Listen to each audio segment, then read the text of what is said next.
safari and may include animal kills and carcasses. Viewer discretion is advised.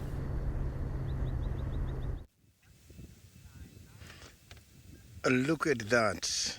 Quite a lovely animal. You can see I have got the tallest animal in the world, the giraffe. Look at that height from the ground to the top. It can go up to 5 to 6 meters. That is quite very big. So a very good afternoon and welcome to the beginning of the afternoon game drive. My name is Sydney. I am traveling with Senzo this afternoon and we are going to make sure that you enjoy the best experience this afternoon. For your questions and comments, you can follow us on Twitter, #SafariLive. You can also follow us on YouTube chat stream. My plan this afternoon is very much easy. Earlier on this morning, I was very lucky with the little chief Hosanna, and Hosanna was displaying some hunting activities. I want to see how the hunt is going. I am going back to Hosanna this afternoon. So now let's carry on and see if we can find where Hosanna is hiding for the day.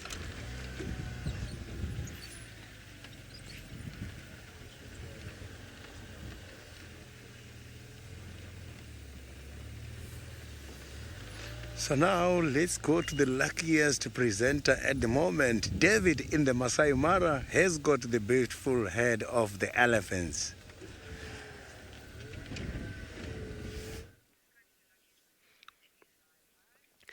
A very good afternoon and Jumbo, hello everybody and everyone. From the Maasai Mara, Kenya, we are specifically in the Mara Triangle, and as always, my name is David, and hiding behind the camera, I can't see who it is, but it looks like Big James. There's no way I can miss seeing Big James behind there. Good afternoon, James. How are you doing today? We still have a plan at one point? No. My apologies for that. Anyhow, welcome. There's something I've been working on with James the last 1 week, and I'm sure at one point it's going to bear fruit and work. Remember, this is a very interactive safari we are doing, and your questions, comments makes a huge difference for us because you keep us on our toes. So you can send your questions or any comments you may have, #SafariLife as usual. We are in Kenya here. You just came from Sydney all the way in South Africa, and we are specifically, as I said earlier, in the Mara Triangle. Elephants saying hello to all of you. Welcome to the show. Great afternoon. Wonderful temperatures, 24 degrees Celsius and 76 degrees Fahrenheit. It couldn't be better. I couldn't ask for more. And we have no reason not to get you some exciting animals this afternoon. Are you, James, playing with me today? Well, James still has a problem with me. And we have these two boys here. Is it 2-1? I'm not sure what they are up to. Let's find out. 1 minute.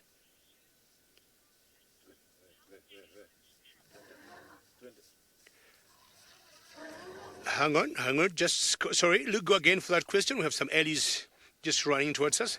What was the question from Rosalind? My apologies.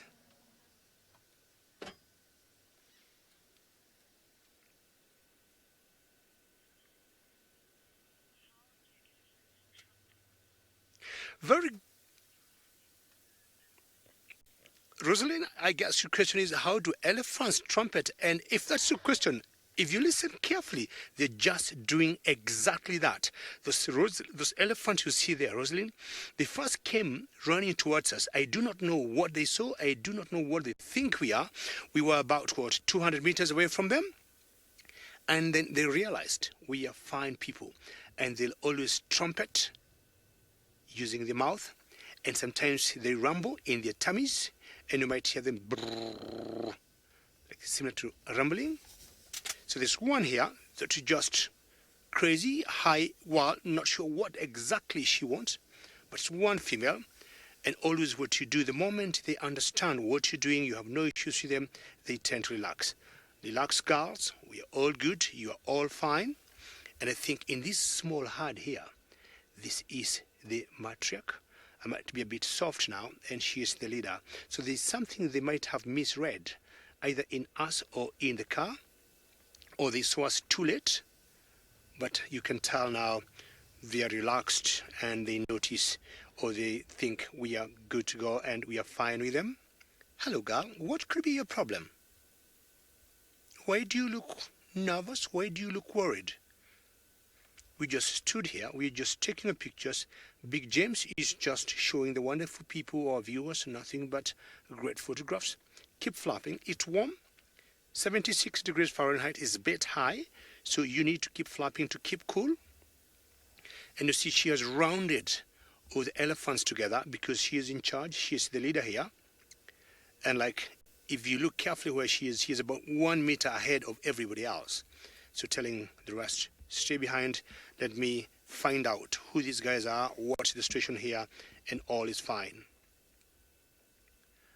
The matriarchs have, very big responsibility. They're always in charge of the herd in terms of safety, security, so they usually have a lot on their shoulders to make sure everybody is fine in the herd.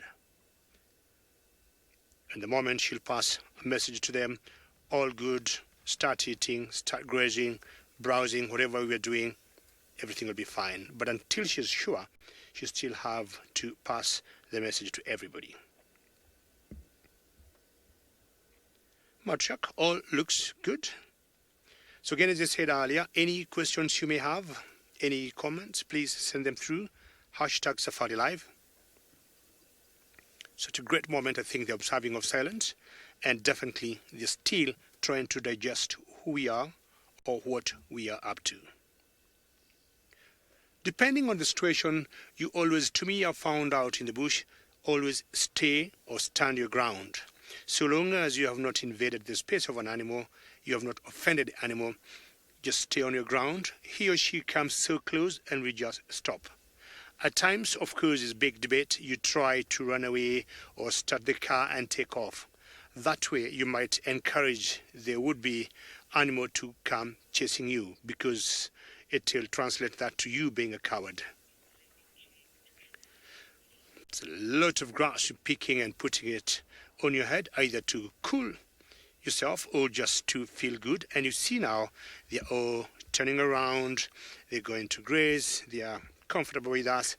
And having said that, there is another gentleman all the way in Djuma in South Africa who would like to say hello to all of you.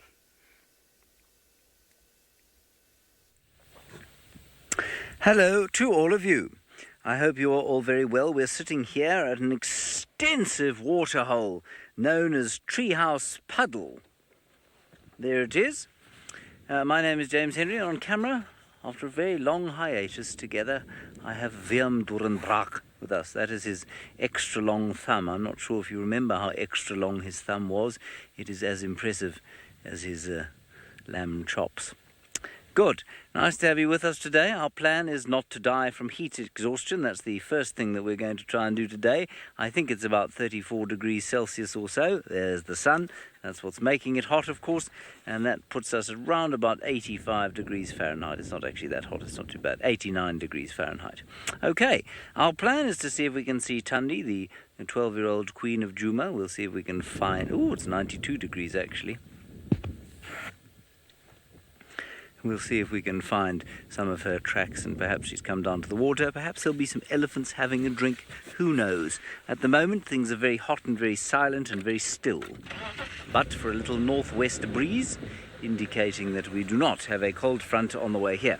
As the others, I'm sure, have told you, please talk to us using the hashtag #SafariLive on Twitter. Otherwise, you can use the hashtag... No, you can't. You've just done that. Hashtag #SafariLive on Twitter. Otherwise, you can use the chat stream on YouTube. I forgot how you could talk to us for a second. I've only been doing this for 3 years. A lot of you are saying hello to Willem. Willem is saying hello to you in his loud and boisterous fashion. It's very nice to have Willem back,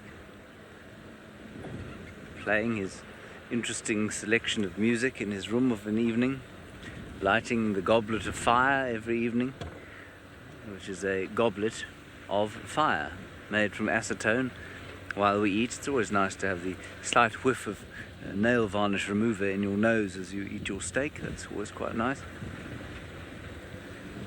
Oh, and apparently VM almost set Louise's table on fire last night with his goblet of fire. Anyway, it's very nice to have him back. There are our first heartbeats of the day. There are times when I would drive straight past those things and just sort of put them down to another permanent member of the fauna here. But these days, you know, with luck being the way it has been, I'm going to stop for just about everything, I think. So there are some impalas. And although the water of Treehouse Puddle looked disgusting, and you would never have drunk it unless you were in a serious state of desperation, the impala can, of course, drink it. And they will drink it. And they must drink probably twice a day at this time of the year. Now, the other thing that VM does, of course, is decide when he's had enough of a sighting like this and bring the camera back towards the presenter and not tell him or her that he's come back. I am wise to his tricks, and so we're going to carry on. If I wanted to look at the impala further, I would have to say, VM, you have to put the camera on the impala, and he would put it back for about a half minute, and then you would find it staring at the back of your head again very shortly after that. VM likes to film leopards, and sometimes leopards also. What else, VM? Lions, yes. If they're moving, though, yes. Not giraffe or impala for too long.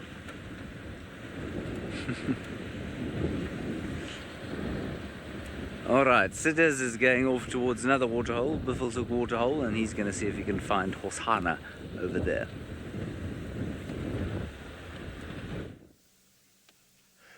Oh, look at that very beautiful tree, very green in color. It's one of the Vachelias. Now, the other trees are trying to bring back the flowers in order to get back the leaves and everything, but this one is green already. And I think this one is dominating the green because it's very tall, and animals such as giraffe must be battling in order to reach those leaves. It's not very close to the ground where other animals can be able to eat. So these kind of trees can be very much clever, because when they're starting to grow back the leaves, they grow back the leaves with a high amount of tannin. Tannin is a poison these trees are using in order to protect themselves against their predators. In order to regulate the browsing activities, these trees, they bring the high volume of tannin. So when the animal comes here, when the leaves are coming back, you will see when they're eating, they cannot spend much time feeding by the same tree. If they do that, they are going to have problems, because a lot of these animals are experiencing the dry season.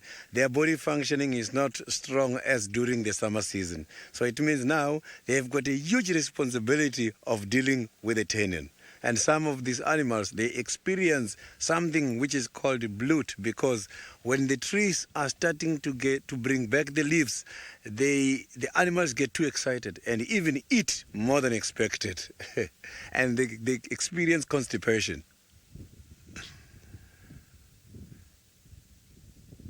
I'm not even seeing the insects coming there.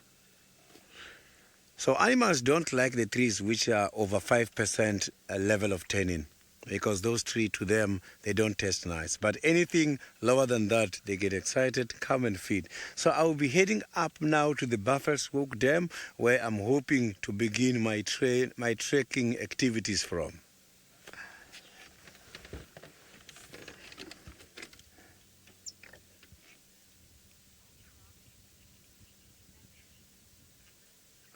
Greenland. This is quite a very green tree. I think it's a suitable question for Greenland.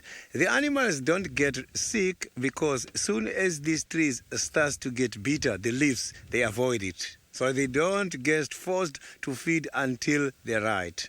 Just when the trees is starting to give off too much of tannin, animals will sense it and avoid that. And that is how the animals and tree interact with each other.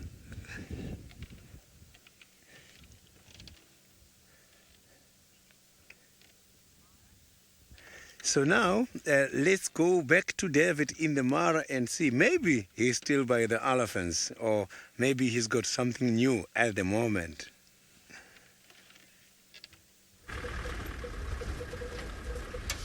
Well, we are changing now from the elephants, and we want to show you some different animals, some tall guys. I haven't seen giraffes for the last couple of days, and I think I can see some coming up not very far from where we are. And they're tall as Big James in terms of height. So my plan, or what I've been trying to request James to do, is one of the days to come out of the car and he stands next to me and we find out who is taller. But we'll have a very good comparison at the moment of giraffes. And definitely this will be a lot taller than him. Just tell me if I give you that one there that is fitting, whether that's a good angle for you, because we normally see giraffes eating while standing, but that one has its legs apart. Let's just put them together. We've got 4 species of giraffes in Africa, and this particular one here is the Maasai giraffe. And mainly giraffes are browsers. So ideally what you see her eating there are some kind of plants, not grass, as much as, sorry, there was a cow just passing there, I don't know whether. And once in a while, you might see them tasting something like grass. But in general, giraffes are browsers. So that green bush is what she is enjoying.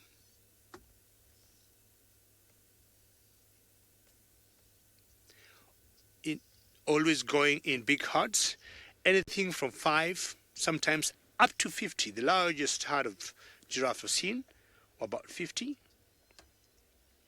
And you can tell when I talk about tall animals, looking at the outline of the trees, they are quite tall, matching those tall trees in the background there.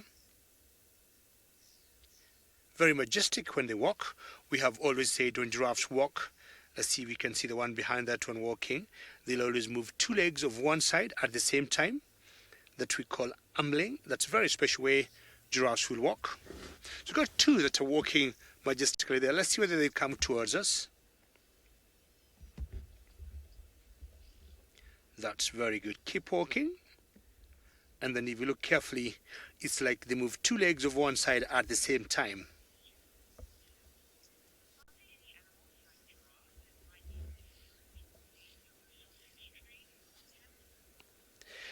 The tallest animals we got around here are giraffes, which will comfortably reach the sausage trees if they do want to eat them. But the only competitor to giraffes, team, I would say elephants. We have seen elephants, especially the bulls, standing on their hind legs and raising their front legs to give them a dead height, and using their trunk, they can reach the sausages or any high, kind of vegetation they may want to reach. So I would say the only animals that would compete with giraffes in terms of height to reach food will be the elephants, and more so the bulls than the females. I do not know, or I would not be able to explain why females don't do it, but I would say the bulls tend to rise up and reach very high food, and as you said, or you asked, the sausage trees. And when they don't reach the sausage trees, as they would do with the amarula fruit, sometimes I've seen them just knocking the tree and the fruits coming down.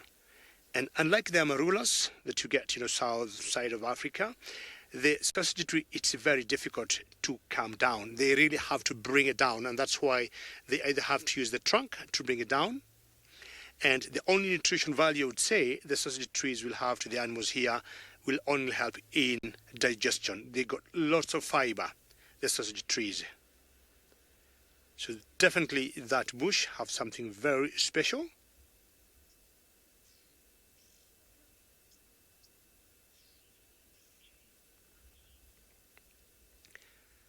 And they're not letting go, and they may keep eating it for a long time until they feel satisfied. And from the mammals here, we'll go to some primates all the way in South Africa, in Joma.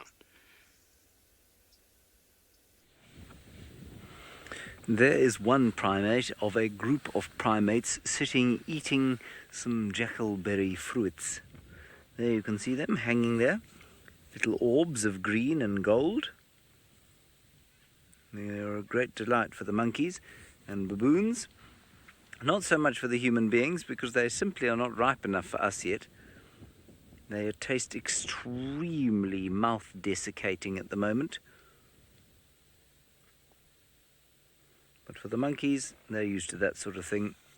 They're not used to enormous commercially available cling peaches, nectarines and bananas. And so they will put up with the bitter taste of some unripe jackalberries. Especially if it means that the baboons haven't got to them first. Now we've come all the way down towards the south of the reserve, towards twin dams, also now twin puddles. And, well, there's only one puddle at the moment, and that's over there. And unfortunately, well, there doesn't seem to be a great deal there either, other than the monkeys. What we're going to do is drive around, get into the riverbed and drive up the line of the riverbed. Because on a hot day like today, of course, well, you don't expect a huge amount to be knocking about in the full sun. Everything is drying out, and the big question on everyone's mind is the water going to last until the rains? Look at these birds.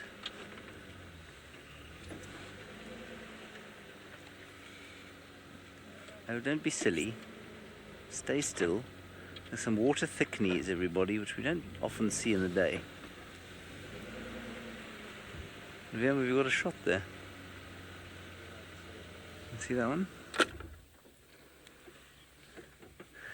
Sally, jackalberries don't taste very good until they are very ripe, and then they taste delicious.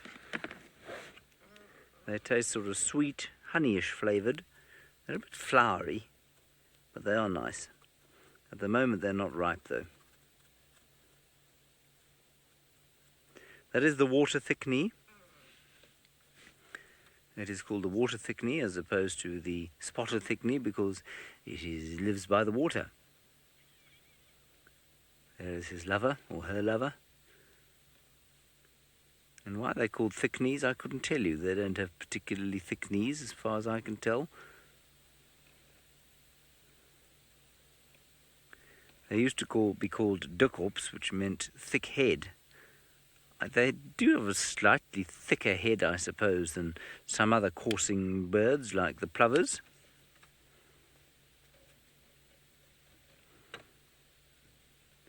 They look quite angry, don't they? Maybe they've just had a little spat. And you'll always find them, of course, living around water. Isn't that nice? Yeah, and the bird probably does have a bit of anxiety. It's a water thickney and its water's about to run out. So it probably is a little anxious. Ooh, VMP, I'm going to test you. There is another bird way at the other side of this vast expanse of moisture. Can you see it there? There, yes. Well done. 2 of them. Those I believe to be wood sandpipers. They're of course migratory. We have seen them before this season. Now there's one wood sandpiper on the left and the other is a 3-banded plover on the right. The 3-banded plover is not migratory. It lives here permanently. I haven't seen one at this particular puddle for too long, or for quite some time. Very nice, very peaceful. Quite like to be paddling in the shallows myself right now, I think. Okay, let's keep going.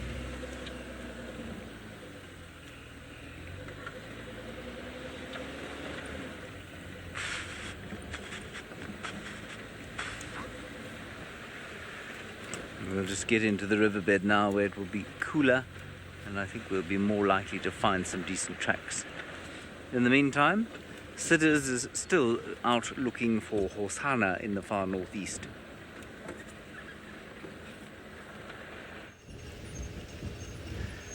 I have not yet picked up the fresh tracks of Hosanna in the area, I am checking all these main roads here to see if he trespassed to the private properties or still in our side.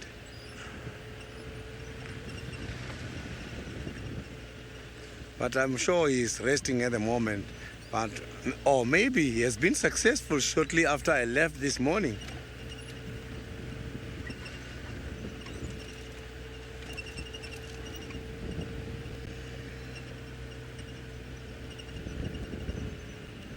It will be very great if I find Hosanna.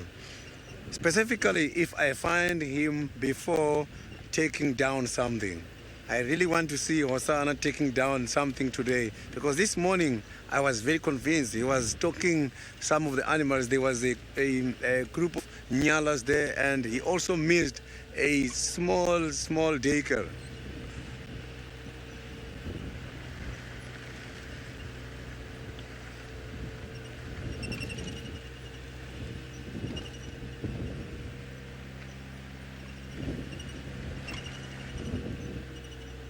The sun is very much hot, and the cats, when the weather is like this, they prefer to rest. So I'm going to have to look everywhere. I must have to be very careful, otherwise I'm going to easily pass him.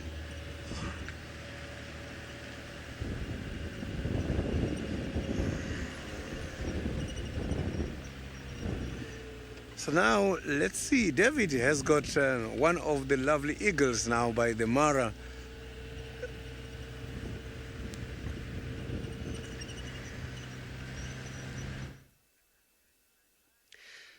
I got a raptor, and interestingly, on the same tree here that you call the Boskia tree, I saw my favorite bird, the lilac-breasted roller, earlier in the morning.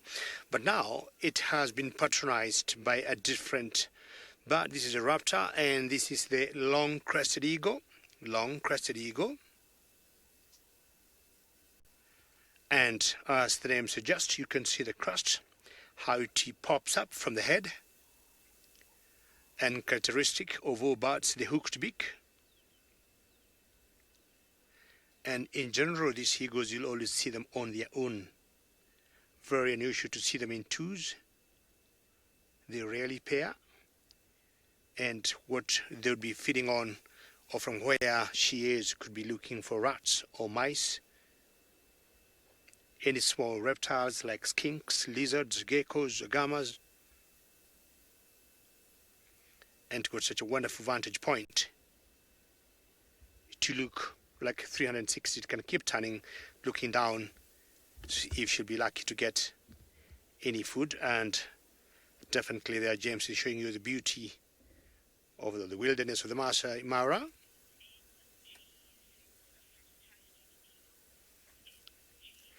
Angie, I can't agree with you, Father. It's a fantastic eagle, and they're rarely seen. What happens, NG, these eagles, the moment you stop and you frame them up, they'll always fly away. Or they don't even allow you to get so close to them. So, NG, you, me, and all the other viewers would count ourselves lucky this afternoon. And I think maybe she had me. She just flopped there, maybe, to note affirmative, yes, I'm here. And she keeps looking at us, turns her head. And you can see how the wind is blowing her crest. But also, she blends in very well there.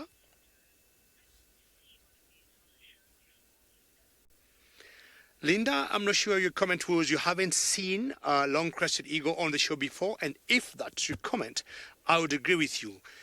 And I don't remember personally, when I saw the long-crested eagle last. We have always seen them out on drives, but the moment, again, as I said, we try to get pretty close, they'll either take off or we try and sneak on them very quietly.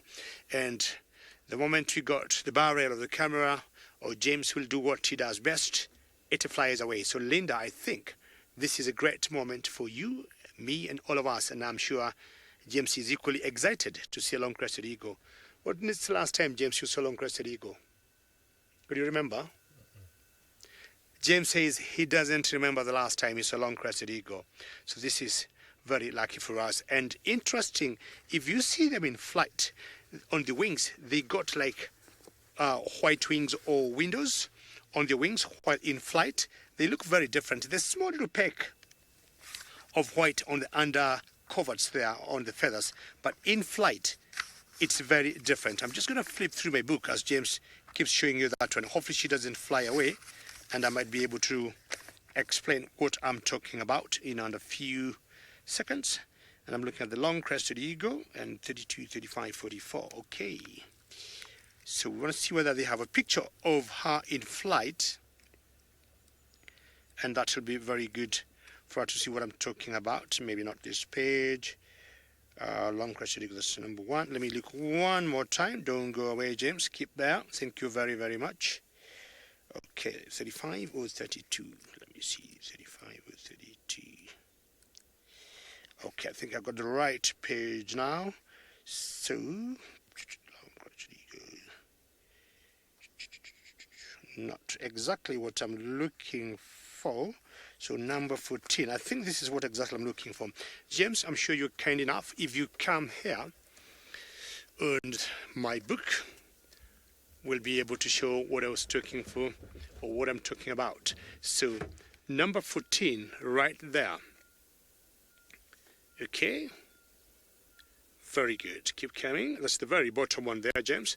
That's the number 14 I'm talking about. So if you look carefully at number 14, which is that one there, you can see the white windows I'm talking about, there and there. So there are times when we have to identify these eagles in flight, and you get viewers who are interested and they'll ask you, David, what eagle is that? So rather tricky, but not many of them will have these particular characteristics of having white windows and that kind of tail at the back there. So that is the long-crested eagle. If you see it in flight, that's the way we are able to identify it. All right, hopefully she is going to get some rats or some mice for dinner.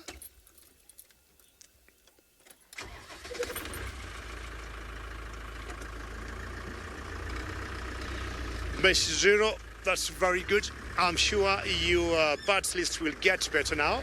And please, for the Mara list, add this particular one here, the long-crested eagle. And we just said before, they're always very difficult to spot. Just looking the snooker behind me. And every time you get the frame or you get them on the shot, they'll always take off and go away. All right. Very good. It's very interesting when you see most eagles, you'll see them always perched up on top of trees. But there's another gentleman who also likes to stay on trees. Not sure like eagles or like what.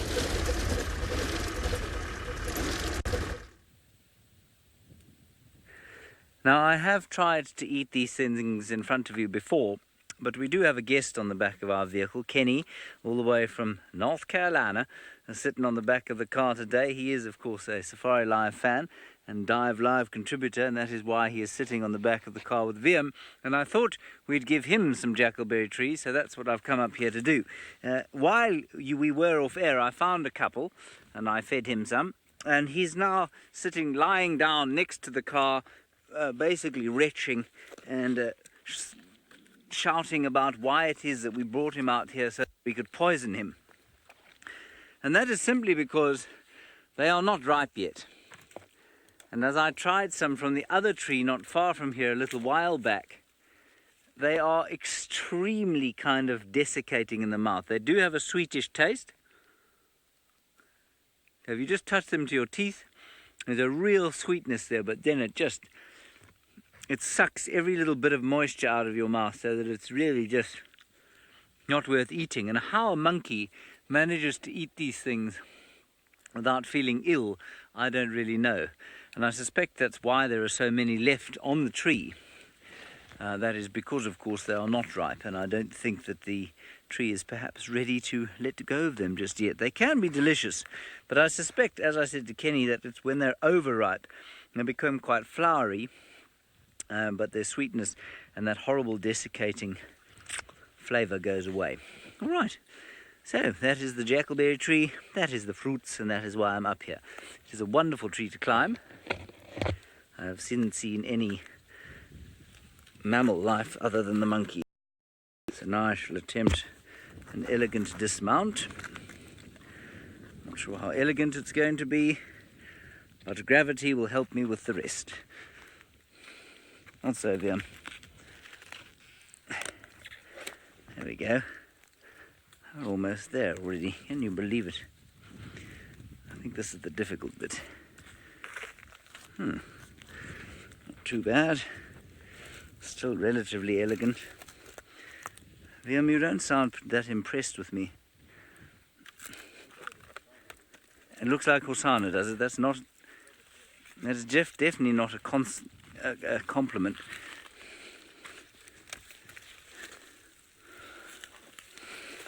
There we are.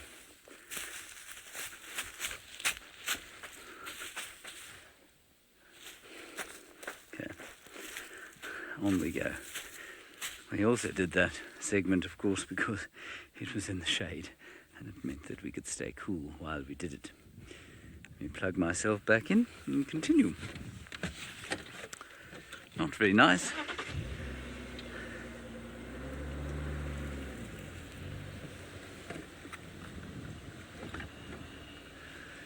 Well, gremlins, the short answer to that is no. One is a tree, which comes from an entirely different kingdom from the one being a jackal. However, I remember once having a conversation with a noted academic, and I was trying to convince him that he should convince a board that they should give me a scholarship to go and study at Cambridge, which I failed to do. And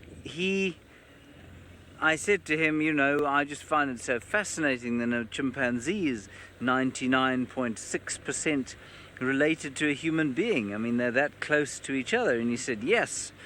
And he was an American who lives in South Africa. You may even be able to work out who he was. He said, but that's not very remarkable when you consider a banana is 50% the same as a human being. And so, I guess in a manner of speaking, something like a jackalberry might be considered related to a jackal. But one wouldn't normally place them together. It is unlikely they will start breeding with each other or anything like that. There goes a Nyala. The reason they're called jackalberries is because jackals actually eat them. The side-striped jackal specifically is rather more omnivorous than its carnivorous cousin, the black-backed jackal. And Liam, what did you see? A nest. Ah, you mean that hole? Well, let us observe it and see if something comes out, shall we? And so that's why it's called a jackalberry. Liam has spotted what looks like a nest. I think Liam is entirely correct that it is a nest. And I wonder, it's definitely been dug out there. I'm going to go with barbet. Barbets would probably make a tree hole roughly that size. So I'm going to say that I think that's a barbet, crested barbet. I might be entirely wrong. The barbets are able to dig their own holes in trees, like the woodpeckers, but they don't peck like the woodpeckers. I think they probably just chisel it out or kind of grind it out. No, not grind it out, carve it out, if you like. Very interesting. We'll have to keep an eye on that as we go. And apparently Jamie saw one digging in a tree once, and they do soften the thing up with their beaks. Very good. Well, we shall keep an eye on that over the breeding season. Tracks of some form of predator coming down this way. I didn't think they were tundis though, I think they were hyenas. It's difficult to tell in the soft sand.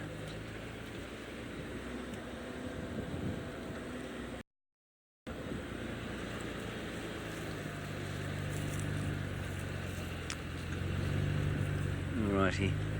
No, not much going on here. Let's go back across to Sidder's. I'm not sure if he's managed to find anything on his end.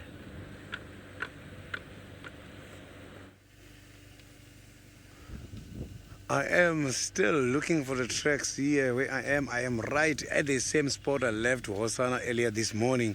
And here is quite very dry. I am not too sure if he's hiding in between these bushes, but I'm still checking and confirming the road if he cross back to the other side.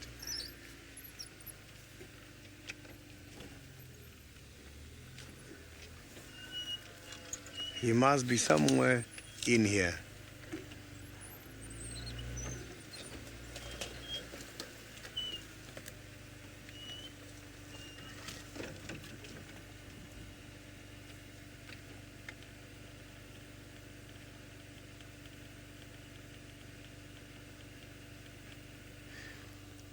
Sally, that is quite a very, very interesting question. Yes, the animals, they do have some of the medicinal plants they are using in order to get rid of the parasites. And one of the plants these animals are using themselves is the grass. Animals, when experiencing the endoparasite or the internal parasites, tapeworms, they come and eat the grass in order to wash away the tapeworms. After eating the grass, you must check in their droppings. All you're going to see there is going to be just the tapeworms. But if you want to assist the animals, you can also use the trees such as the Combreta mole. Combreta mole is called the velvet bush willow. If you take the leaves of the velvet bush willow, you squash it and mix it with water, you will see soon as you mix it with water, water's gonna turn green. When that water is green, give that water to animals to drink. And following morning, check where the animals are sleeping. You will see a lot of tapeworms removed in their droppings. And that plant is also not harmful to the human beings because it's the plant that I grew up using in order to treat the tapeworm problems.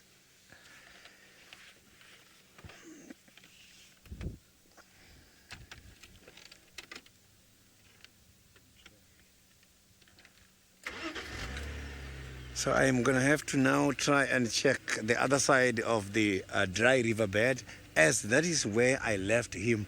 I don't have a good visual of the right spot where I left Hosanna this morning. So I want to quickly go there and see if I can pick up the tracks and take it from previous.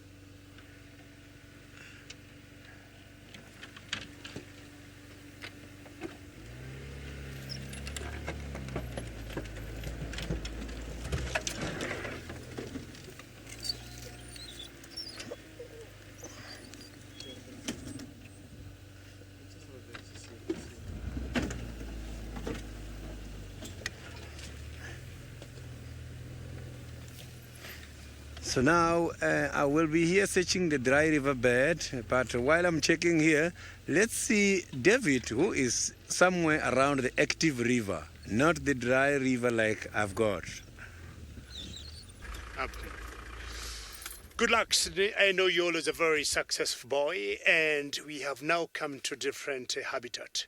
We have come to what we call the Mara River and find out what could be happening by the water. The animals will have different reasons to be at different places. And we got some reptiles now that we are dealing with. And if you look carefully, we've got two of them, one in the water and the other one out of the water. Now, reptiles are cold-blooded animals, we all know, but it's difficult to understand why one should be cooling itself while the other one is sunning itself. So that particular one there needs to bring the temperatures down, or needs to maintain them at maybe much lower than the outside world. I'm not sure she's having a nap there, but that other one out there is definitely out on the beach or just sunning herself. And look at how massive these reptiles are.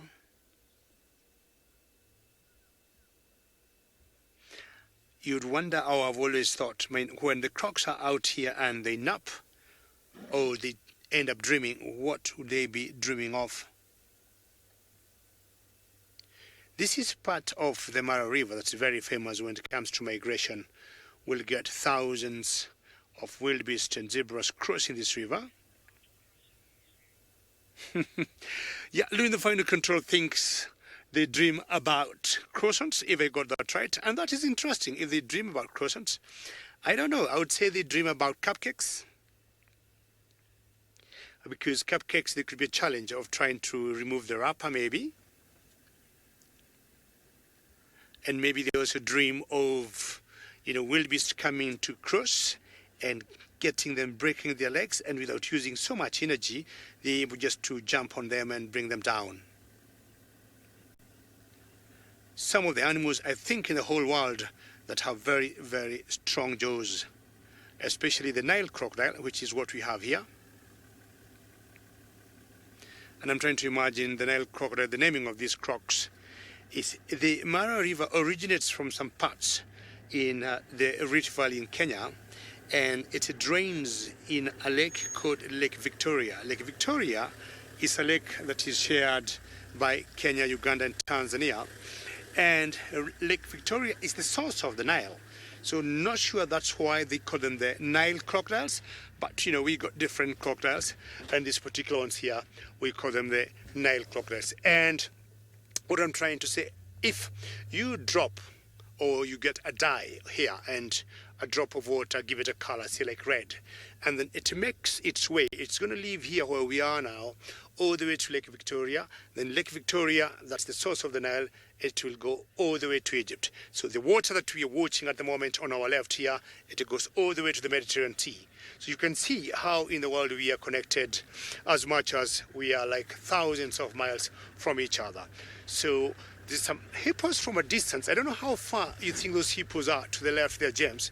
But if you think they're too far, just let me know. Way to the left, at the bend of the river there, we got some hippos there, but James thinks they're quite a distance from where we are. But I know we'll be getting some because we want to play along the river today.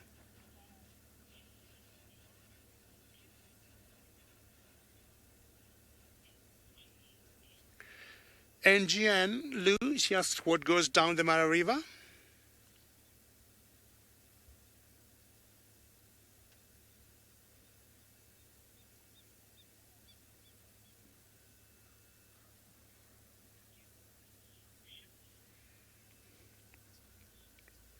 Very good. And Jeanne, I'll tell you, unfortunately, I'm not saying unfortunately, fortunately not. The Mara River is pretty long. I'm talking about 200 plus miles long from its source to where it drains in Lake Victoria. And it's full of dangerous animals. What we're just watching now are crocs, which have been known to attack people. The river is also infested by hippos. So I would say no boats have ever been tried or canoes on the Mara River. It's pretty dangerous to do that. And also on the banks of the river, many times we have seen elephants, feeding by the river banks. At times we have seen buffaloes. And also we have seen lions. Oops, is that a yawn or are you opening your mouth for us to see your teeth? Look at that. So, NGN, no, not any canoeing or any water activities are done on the Mara River. Is that a second yawn or do you want to open your mouth for us? I would imagine if, NGN, you're on a boat on this river and you stall midstream, you'll be in a lot of trouble because I wouldn't know what you do. Every side you'd look, it could be, full of danger. And how cool is that? And Lou in the final control is saying, I don't know whether she has seen that before or the last time she saw that. With the crocodile opening its mouth, you can see even the palate, I guess. There have always been a big debate, why will crocodiles open their mouth? And of course, is to cool off. Looking at them, these huge reptiles, they're huge and big.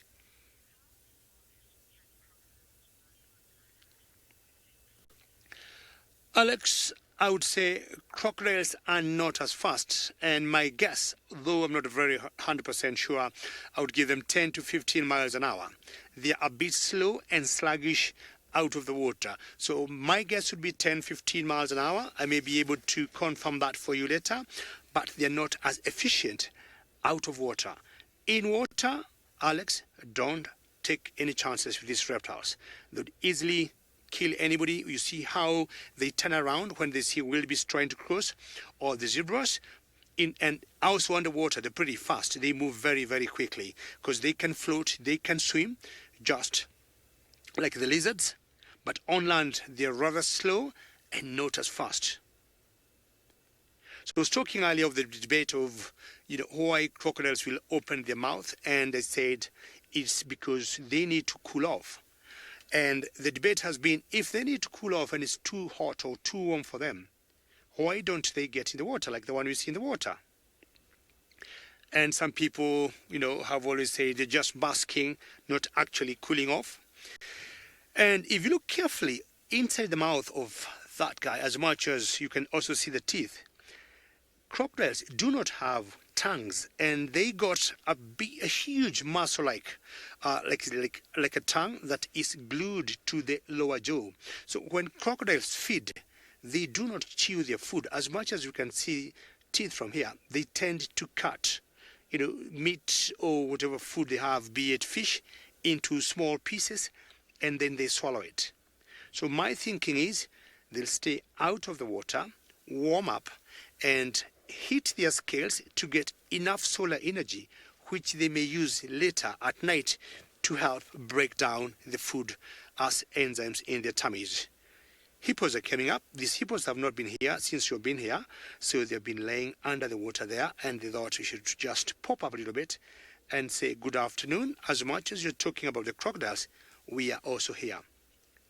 One of the major differences between crocodiles and alligators, the teeth that we see on that croc there, if she shuts her mouth, we'll still be able to see 1, 2, 3, 4 teeth or so outside the mouth. But an alligator, once they shut their mouth, you will not be able to see even a single tooth. Carefully looking at the snout of this croc here that is looking at us, it's rather pointed, while alligators got rounded snouts.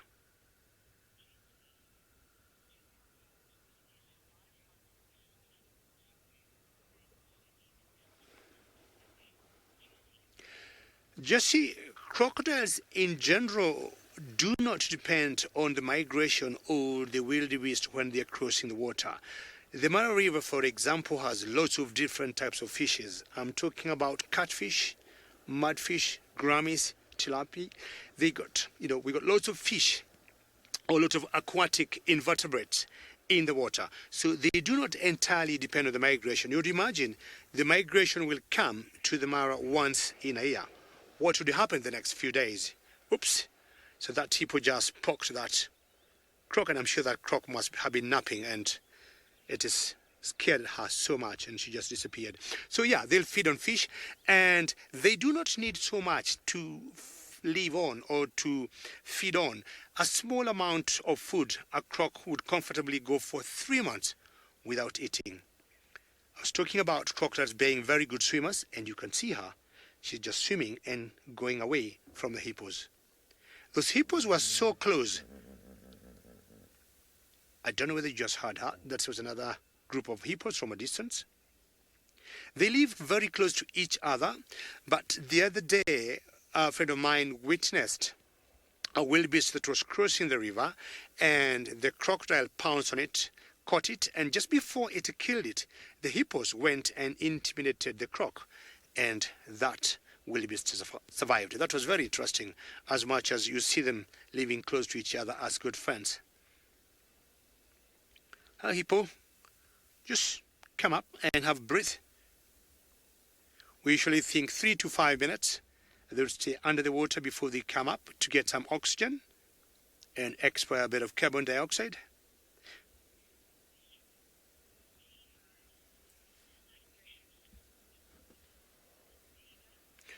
Sorry, Lou, go again.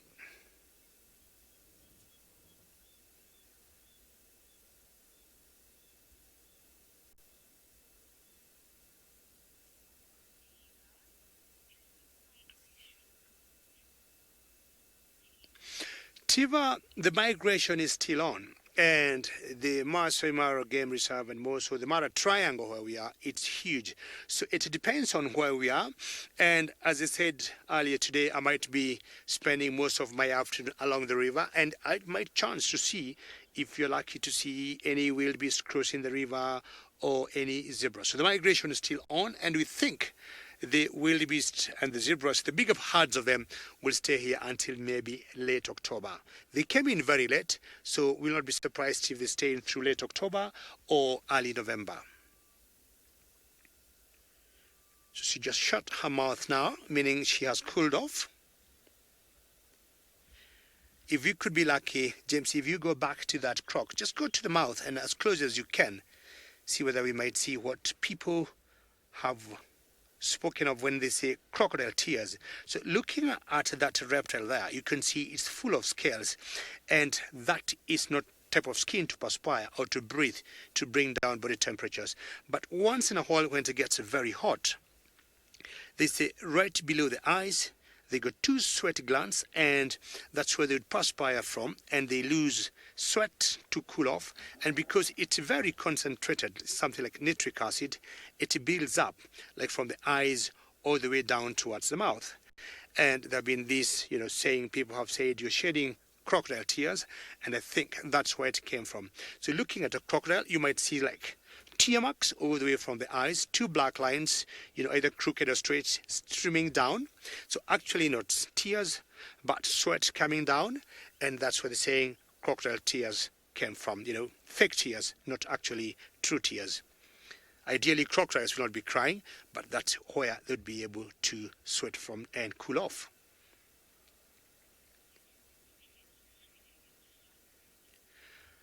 Fantastic. James, I'm sure you are searching something, and I don't know the last time you saw crocodiles when you were in the Mara.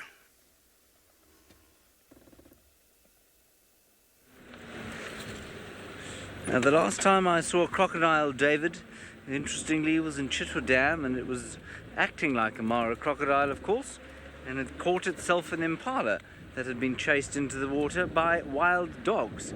We had two sightings in, I think, a week of exactly the same thing. It was quite phenomenal. Did you hear about that, Viam? Yes. Viam doesn't look that impressed. Of course, he was in the Mara at the time and probably seen about 7 dozen or so antelope killed by crocodiles. Let's have a quick look at those birds trying to cross the road. They're trying to be inconspicuous about it. Now they know they've been spotted. You see that? They are, of course, the gorgeous Coqui francolin. And they are gorgeous because they have a golden head. I believe that their head comes the closest to actual gold that any bird achieves. I think they're absolutely stunning. Matching heads and legs. The male in front, I can tell that from the spurs on his feet, or on his legs. The females have got spurs, but they're much shorter.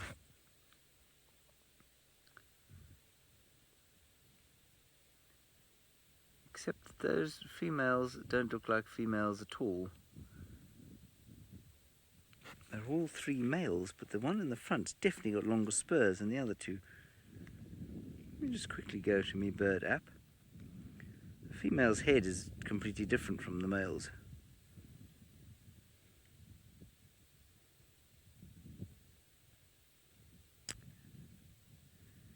Yes, definitely all males.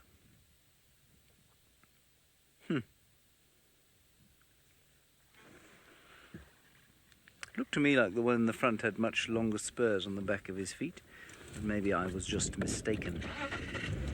Alrighty, now we did have word that Hukumuri had crossed onto Djuma sometime during the morning, so that's now where we're headed. We didn't find any Tundi tracks, and I know that many of you would love to see Hukumuri. I'd love to see Hukumuri. Viam would love to see Hukumuri, and so maybe we will find Hukumuri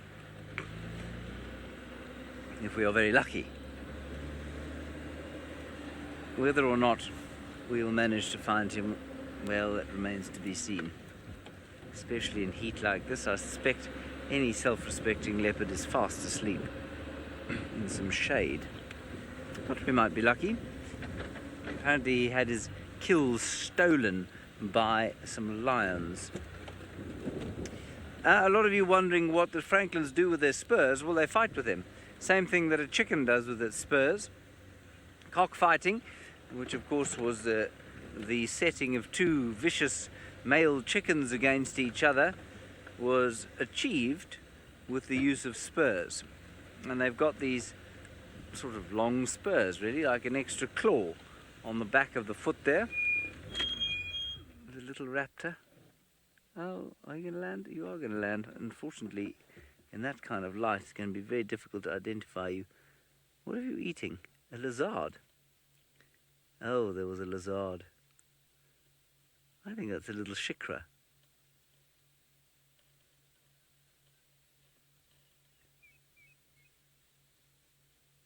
I don't think it's a lizard buzzard. I think it's a shikra. Its eyes look to be dark. It's just had a little dump. Why not?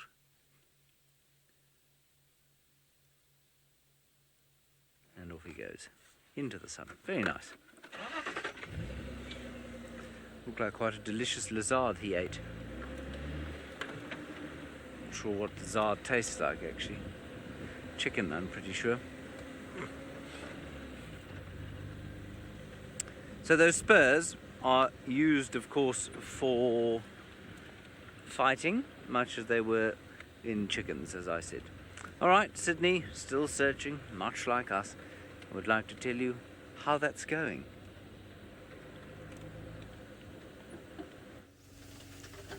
I am right in the middle of the search now, looking for Hosanna in this area, and I am getting to where Hosanna was. I'm getting to that termite mound now. Maybe from that termite mound I might be lucky and see him.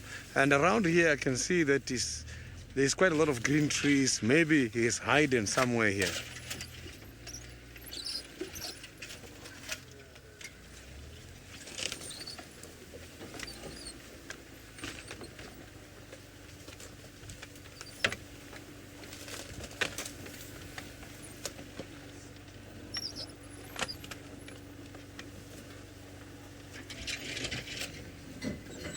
So I'm just in the middle of the two dry riverbeds. Not too sure if he's on this side where I am or on the other side now.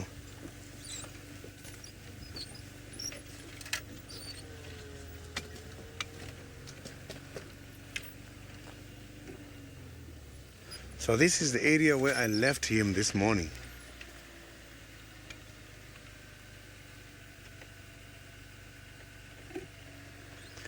Kat, the rainy season here at Juma, it is by the summer season. Now we are just by the spring.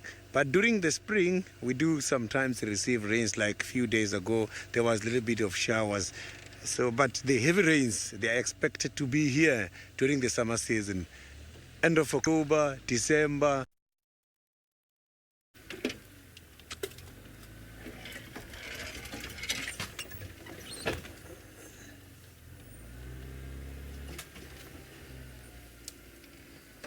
So this is where I'm hoping to find Hosanna this afternoon.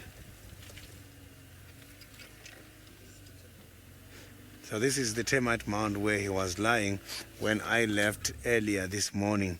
He was lying right on top of this termite mound after he missed a daker. You can see there's a very big hole on that termite mound showing that the artifact has been here as well, looking for some diet. Other animals, they go and stay in there as if the hole is theirs. But these holes, mostly, they are dug by the artifact. Other ones, they just come and use it as a timeshare. They don't use it permanently.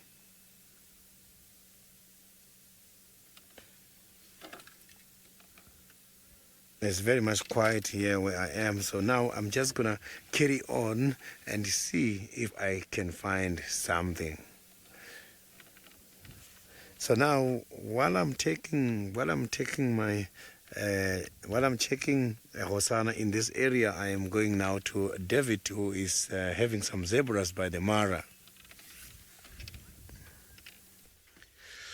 Good luck. I'm sure you're going to see a spotted cat. We are seeing one male here, and he's showing us, no doubt, he is a male, and I'm not sure that is a female. He is trying to nudge into giving her ideas. Yeah, this morning Sydney spotted the Hosanna, the leopard, and hopefully he'll be lucky to see it again today. These are the cousins of our horses back home. We relate the zebras to the horses. Same family, the equidae. And these are the bachels, or the common, or the plains zebras. Still rather warm, and they may not be eating as it's hot. But they need to keep doing that. Being, non-ruminants, they just need to keep eating because they may not have a chance to redigest or rechew what they might have eaten earlier. Yes, that's the male I was talking about between those three there, and you can tell, no doubt, he is a boy. He's trying to show off, and he is still following the same female, and I don't think she is interested. Not sure how many males are trying to corner that girl there. To me, it doesn't look very fair to her. Yeah, there's something definitely going on here, and every time she moves, they tend to stop her. Yes, and Lou in the final control says she knows how she feels. Personally, I think it's not right. You do not have so many males, mobbing on that one female to take it to the direction she is not interested into. And anytime any animal female that I've seen, so long as it's not in estrus, they tend not to be interested into mating, and they just keep moving and going away. Well, we're trying to turn around and find out. Yeah, that one stays behind there. And this is something I'd really want to follow and know what will happen in the next few minutes. As they keep moving on, this one is staying behind, not interested in the party of the rest, on trying to push that one young girl amongst the males. So let me move forward a little bit and turn around, because I really want to follow those zebras and find out whether that girl will be lucky to be away from all those males there. I'm going to turn around here. It's something we see in most herbivores, and even in the elephants, in buffaloes, and even in rhinos. So long as the female is not in estrus, unlike, and she is not interested, she will not give in, and the male will always tend to force them. Come on, Mila, move. The male will always try and intimidate them into mating, and the girl will always keep going away. So most herbivores, most big animals behave that way. Where I don't see that happening is with the cats, lions and leopards. The moment the females are in estrus, they'll always mate comfortably without any issues. Let's find out what these zebras want to do, and whether the girl now is at peace or she's still being harassed by the males that were here. So they are all now moving. As you can just see them crossing the road. I'll just allow them to cross the road. We'll always have respect for the animals. Is that too bright for you, James, you think? Okay, let me give you a different angle.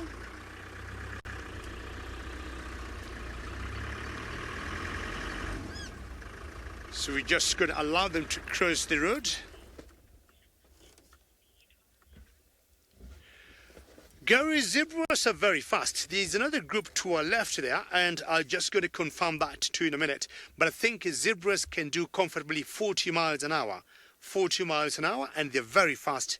And as I said earlier, being related to horses, and we all know how fast horses are. It's going to be checking that as you enjoy that beautiful sighting of the zebras with water behind them.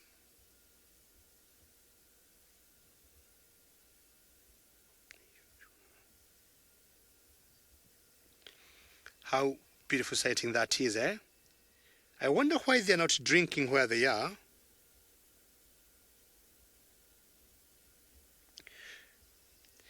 So this particular zebra, as I said before, is the common or the barchals, and the other type of zebra that we have is called the gravy zebra, and I'm talking about Kenya. Yes, I was correct, Gary. Zebras will comfortably do 40 miles an hour, which translates to 65 kilometers per hour. Gary, I do not know where you come from, but ideally in Africa and more so in Kenya, we use the metric system. So if I would have known, I would have said 65 kilometers, but I think my answer was right. In terms of miles, they do 40 miles per hour. They're very fast animals, very, very fast. Pretty close to tigers, I would say. Pretty close to tigers. The push and shovel still continues here.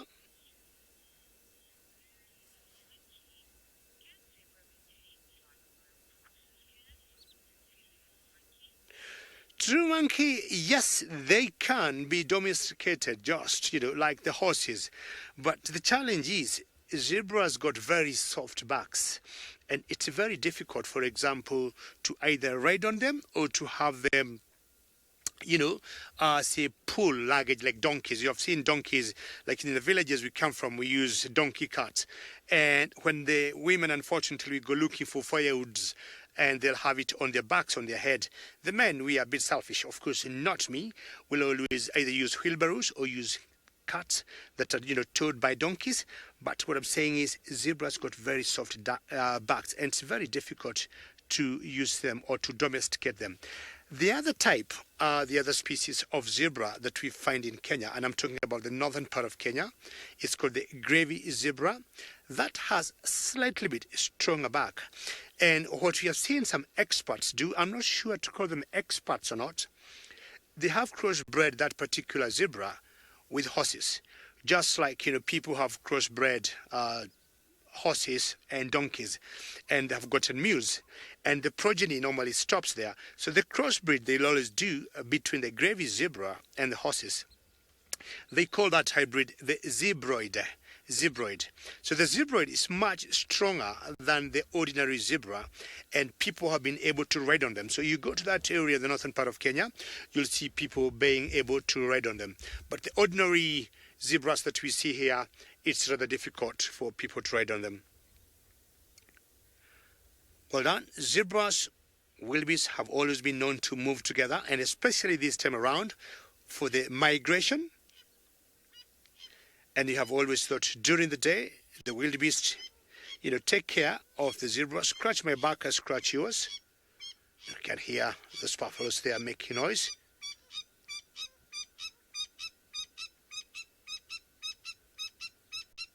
I do not know what they have seen.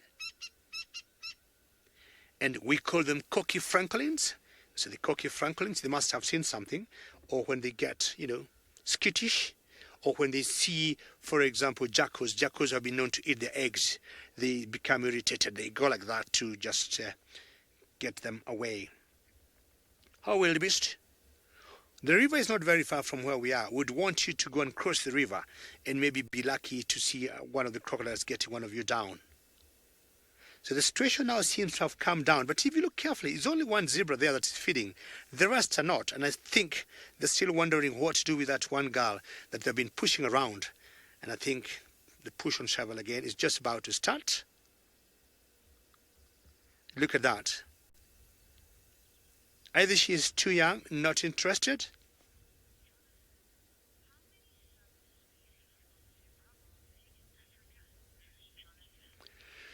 Jonathan, how are you? And always a pleasure to hear your name and how many species of zebras we got.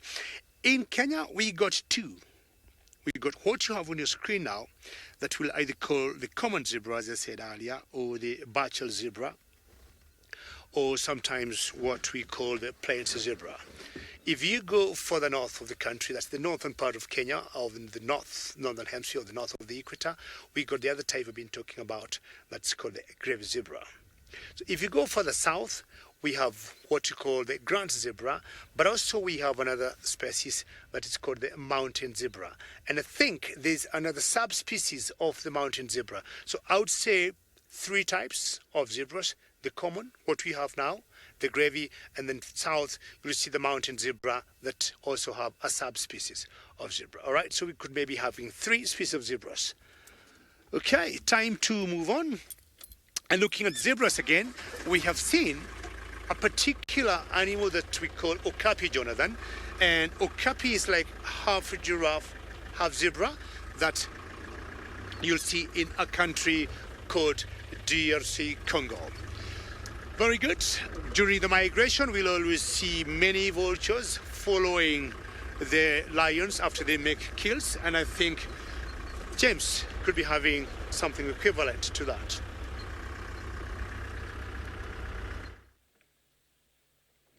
We could be having something similar. We are having something similar. In fact, we're having something very similar indeed. This is a white-backed vulture. Many of you who know this white-backed vulture, and we're just waiting for its chick to stand up. It was standing up when we got here. You can see that little chick is, well, getting bigger. For those of you who've seen him or her before, there is, of course, no way of telling whether that's a him or her. I just have forgotten all my vulture information about when they fledge, etc., etc. I'll quickly bring it up for you.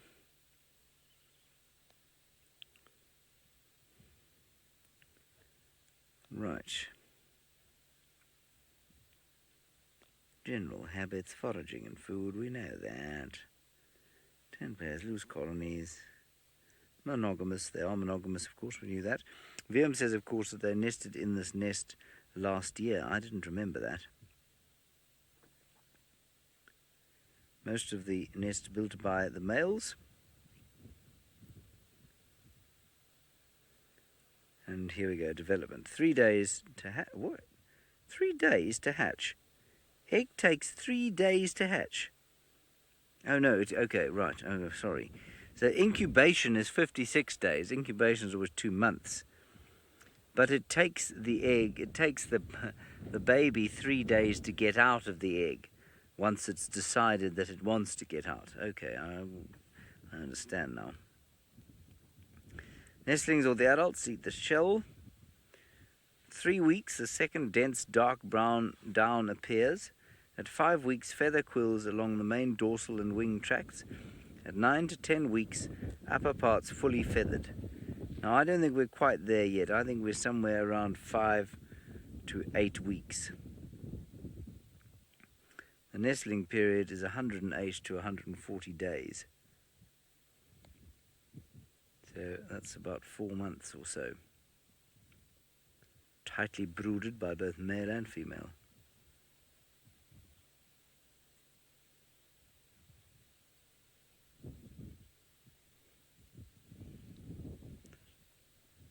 Oof, absolutely no idea, I'm afraid.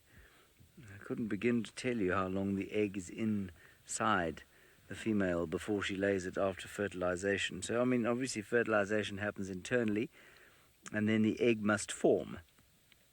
So the fertilization will take place, and then the shell will presumably form around the embryo before she then deposits it.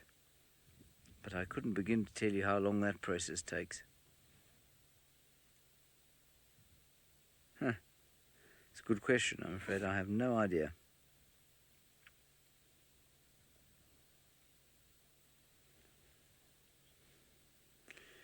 Rosalind, the white-backed vulture's wingspan is...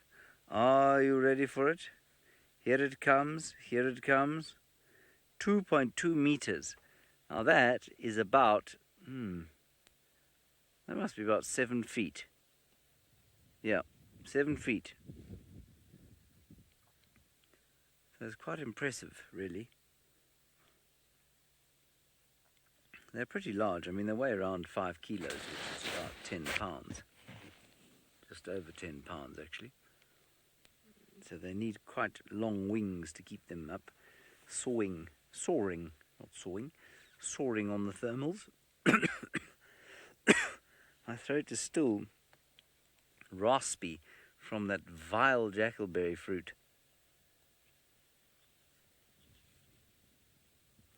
Anna-Marie, you have been wondering how the vulture chick is. Well, there you are. He or she is absolutely fine. We should probably give him a name, hey? You can pick a name, everybody. The first three in, like we did with Scoobert. The first three names in. I'm not going to pick one this time because I'm in a sulk about the fact that my name for Scoobert was rejected. So the first three names in, and then we'll have a poll.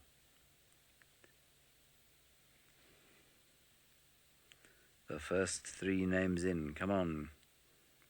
Here we go, Louise. Louise's names are coming in. VM, do you have a name? You can be one of them. Stella. Isabella. Do you think it's a female, do you? Yeah, why not indeed? Isabella for VM. Peter, Fred and Fleer. Okay, I'm going to reject Fleer out of hand. Is that the same spelling as our camera?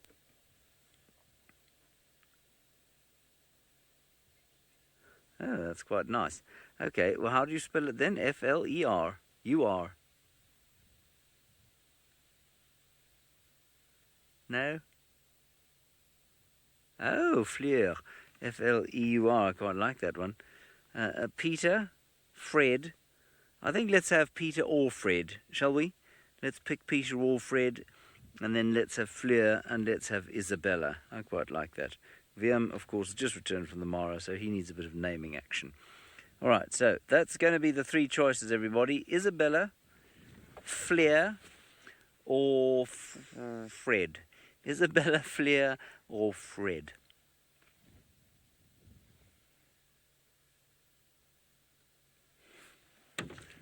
Kenny, what are you going to choose? Christine. Kenny has very wisely said that he's going to choose Christine, of course, because that's his wife's name. All right, Vim, let's press on.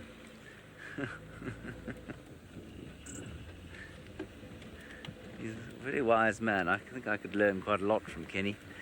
Yes. He says 30 years will do that for you. All right, so you can all vote on those names. We're going to go up and see if we can't find some more sign of hukumuri. Some more sign, some sign. We didn't found anything. The poll is out now, everyone. You just go to #SafariLive, do you, Louise? And there you'll find it.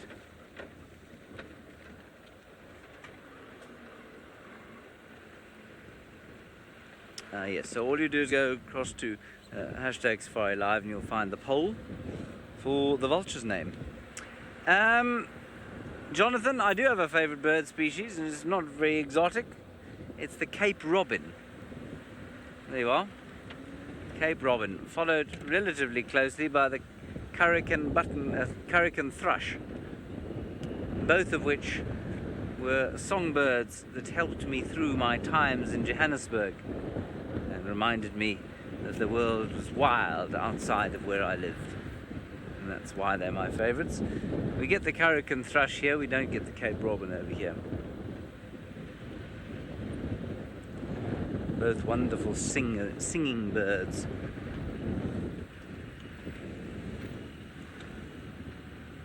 Oh, we did, that's right. I forgot about that.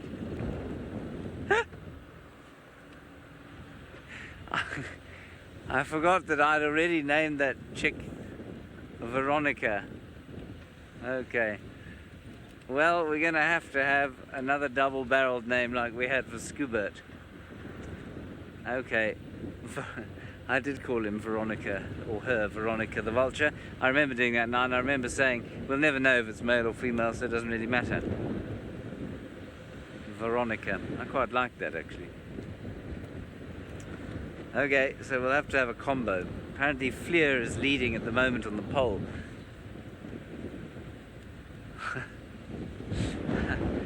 Gosh, I think I've taken one too many game drives. I can't believe I've forgot that entirely. Something was ringing in the back of my head, but I failed to discern what it was. Lot of wind suddenly blowing in from the northwest.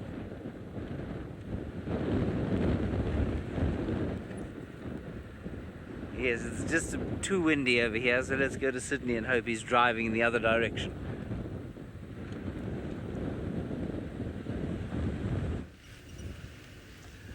I am still looking for a Hosanna here around Buffalo's Hook Dam, but there are not tracks at all. This is clear that this cat is somewhere lying down, maybe because of the hot weather, or maybe he got something already feeding somewhere in these bushes.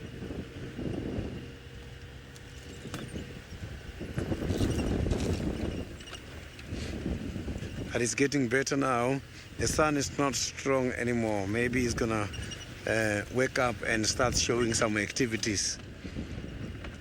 If he's still in this area, he's going to depend on this dam here, the Buffalo's Hook Dam. But if he left already, then it means I will find him further down towards the Twins Dam.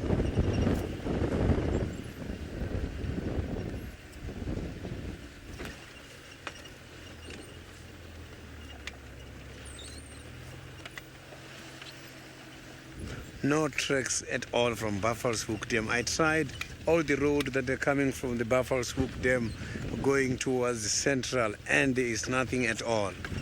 So all the tracks got disappeared where I left him this morning. There are no tracks coming out there.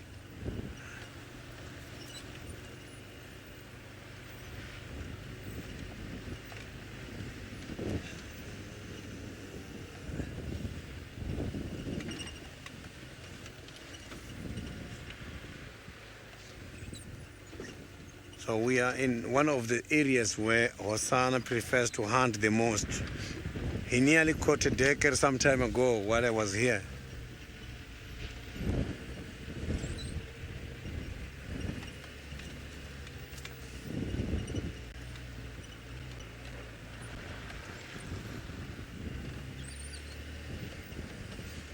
So now I'm going to head towards the eastern side of the game reserve and do my trekking much more that side, because here I can confirm that the tracks are not here.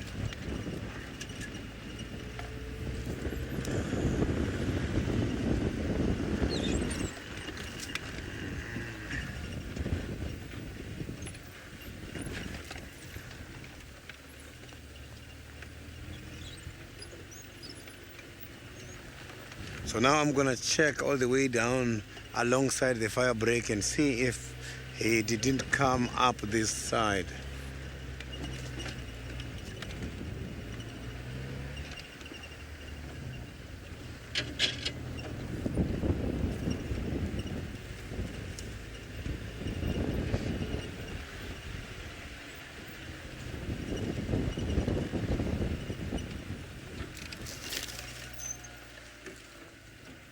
It's not for the leopard.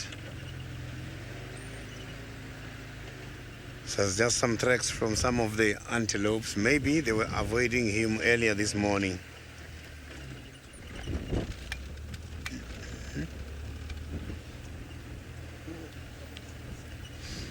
So now let's go back to David and see what is happening by the Maasai Mara.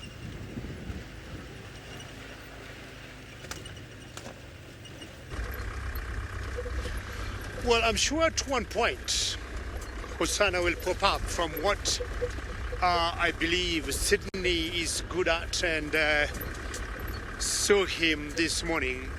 And that reminds me that Hosanna was my very first ever leopard to see when I went to South Africa. And it was so exciting because if I walk back, he was about 5 meters from the car.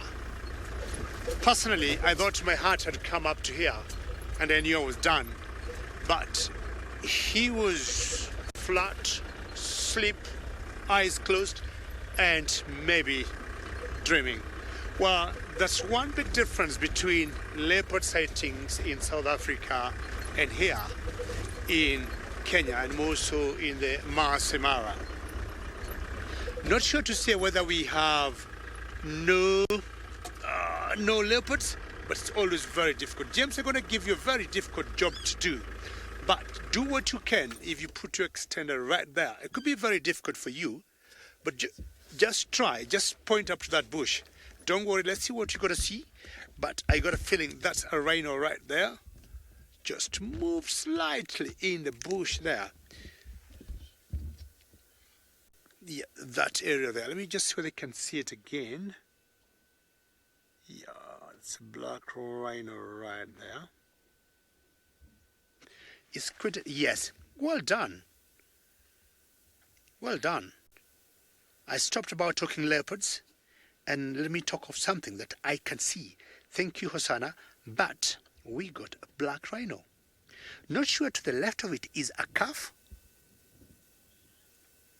Thank you, Lou. And Lou in the final control says awesome, because it's quite sporting. I thought it was a dead bush I was passing, and I thought I better first keep my mouth shut for a few seconds and stop talking about the rhino and stop talking about Hosanna. Very unusual. We always say we are very lucky. Oh, two of them. Excellent. Two of them. Not sure there's a male and a female. My guess is because they're fully grown, this could be a male and a female. And black rhinos, we all know, they're browsers, so it's very unusual to see them out in the open as much as we do see them, but that's exactly where they belong. That's their habitat. Always very sensitive to noise, and if you compare the black rhinos to the white rhinos, these ones, the black ones, are a little bit shy, a little bit not sure what word to use, but unlike the white ones that will always be out and moving around and not bothered by vehicles, these ones are rather sensitive. Remember, as I said earlier, should you have any questions, any comments, please send them through #SafariLive. Now, if you place a white rhino right there, apparently it would be most likely the same color. So white rhino, black rhino, it got nothing to do with the colors. The difference between the two species, it's on the mouth. So the black rhinos, we usually say they got triangular shaped like mouth. And when I'm talking about triangular, I'm talking about that, or the shape of a triangle. So the black rhinos. And the white rhinos is more of, is it rectangular, is it square? But the shape of mouth they got. And that's the major difference between the two. When we talk of black rhinos and white rhinos, it got nothing to do with the color. But we believe way back when some of the Europeans, and most likely the Dutch, came in South Africa and they saw the two rhinos, they tried to tell them apart by the mouth and not by the colors. They say the colors are basically the same, as much as the black rhinos could be a little dark. And not sure, but in Dutch, anything white, as you go back to rhinos, anything white is W-I-T-E, white. And again, we think some other Europeans could not or were not able to pronounce the word white, and they put a H between W and I, and they said white. So that's how we ended up with white rhinos and black rhinos, but apparently from a distance they got the same color. In general, the whites are a little bigger in size than the black. We think between the Maasai Mara and the Serengeti National Park, we have anything between 30 to 50 rhinos between the two conservation areas.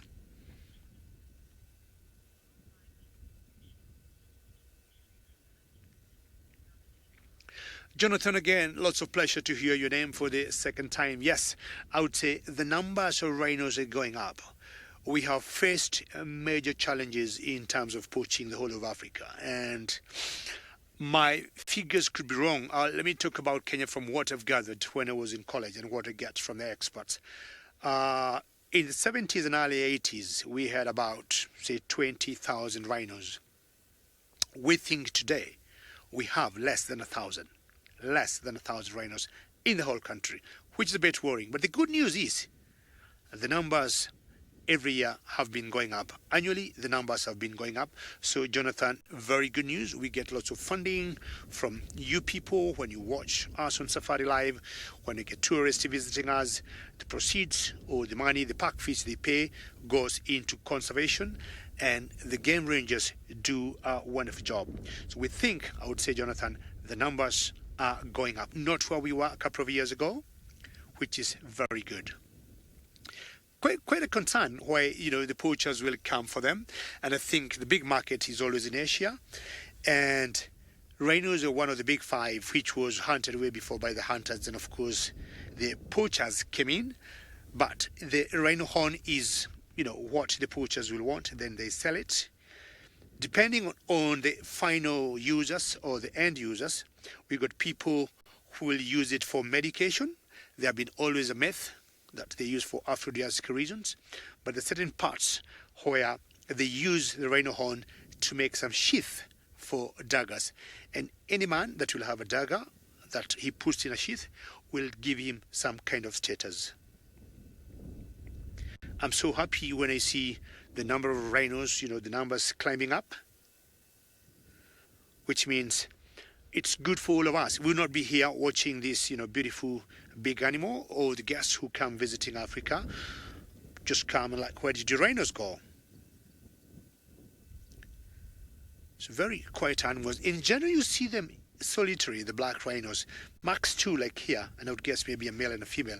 I'm not sure what's that dark spot on the back of it, near the bum there, or it's just some kind of mud. I would just guess it's some kind of mud and nothing major.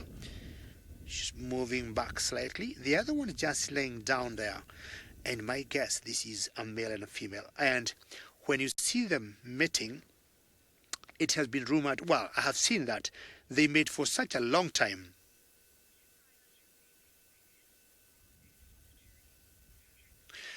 Patrick, I was just talking about, the numbers or the frequency or how you see rhinos. The black ones in general, Patrick, will be solitary in general.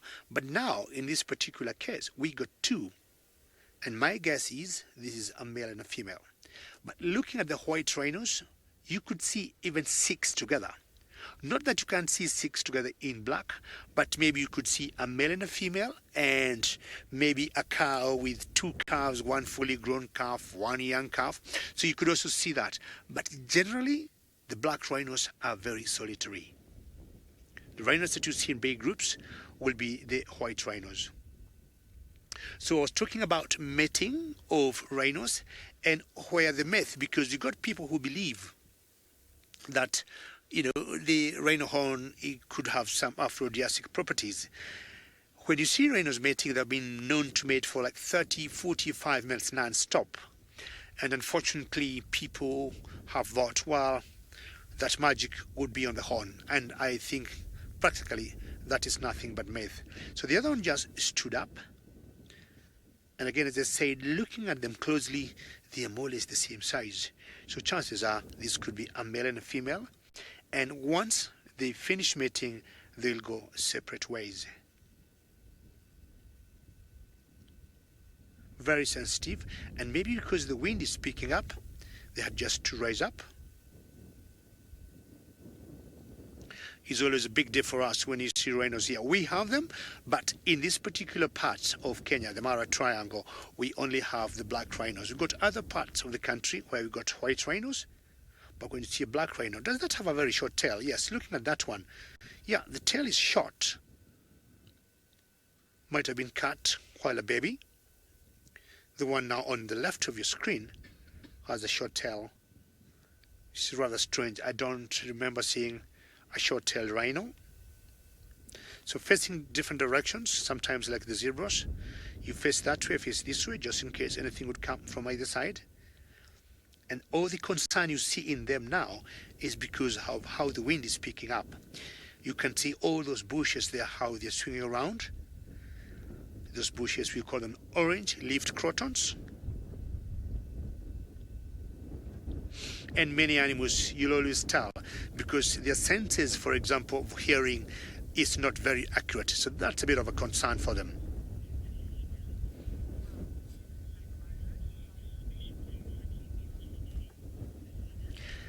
Elena, thank you so very much. It's pretty special. And not one, but 2. It's a great day for me. And James, by the way, are you excited by this? James says a big yes. He is very excited. We saw one rhino, I think, 2 days ago from about 100 miles away from where we were. And James was focusing the rhino, and what we ended up seeing was like a teeny dot, like a small little gazelle. But now this is pretty good. Elena, I'm very happy to hear that. And I'm sure all the viewers are excited to see black rhinos. Maybe they might mate, maybe they might not. But my good guess is this is a male and a female. come darkness, chances are they will go in the thickets. That's where they tend to spend most of the time. White rhinos always out in the open.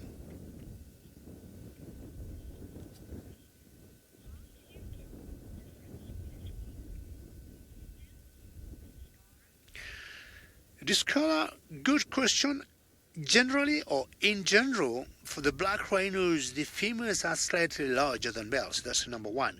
But the definite difference between them, if you're lucky, you'll have to look between their hind legs and you'll see the mammary or the mammary glands for the female. You may not be able to see the penis for the males unless, of course, they're mating, but that's the only way you can tell the difference. But again, as I said, females are always slightly larger than males, and if you look, or you want to be 100% sure, and you look on their reproductive organs, or rather on the mammary glands between the hind legs, you'll be able to tell the female from the male. If you're lucky to see a female with a young or nothing, you can tell from a distance 100% that is a female. How sweet. You see how they keep turning their ears? It's just to pick up any sound. And rhinos, I would say, eyesight is not very good, but hearing is fantastic, especially the black rhinos.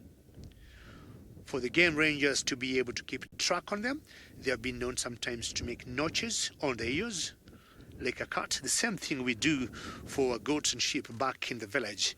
We got so many people having goats and sheep, and when you go grazing them, they're very similar to each other. So you'll have one particular family, say, okay, David's family, you'll have one notch on the ears of your goats. James' family, say, 2 notches for your goats, and that way, should they get mixed up, that's how we look to know whose goats or whose sheep are where. And I'm still hoping for the very best on the search for the leopard with Sydney all the way in South Africa. It's cool. So I think Hosanna is somewhere right in the middle of the dry riverbed, because I can see the dry riverbed areas, they are looking very cool at the moment. But he's gonna come out. He's not gonna sleep there. He must come out, go to the waterhole, and then back to rest. He haven't been to the waterhole yet for the afternoon.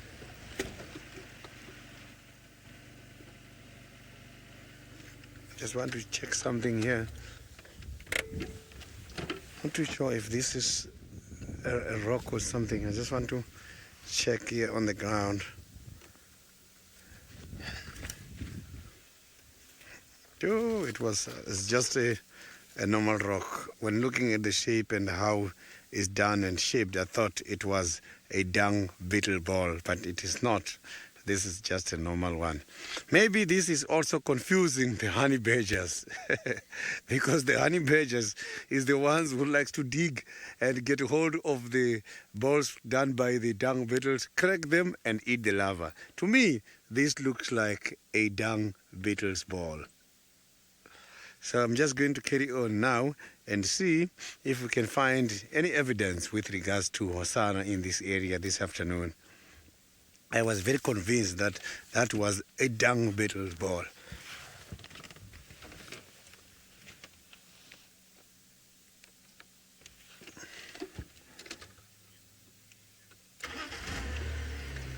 So let's carry on and see what we are going to find. So now let's go to James. James has got the hairy animal, the Nyala, at the moment.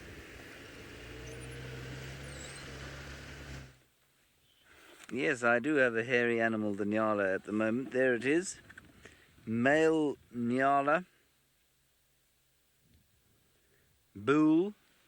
His girlfriends are behind him as the sun begins to slowly cast a slightly less explosively white light on the bush at the moment.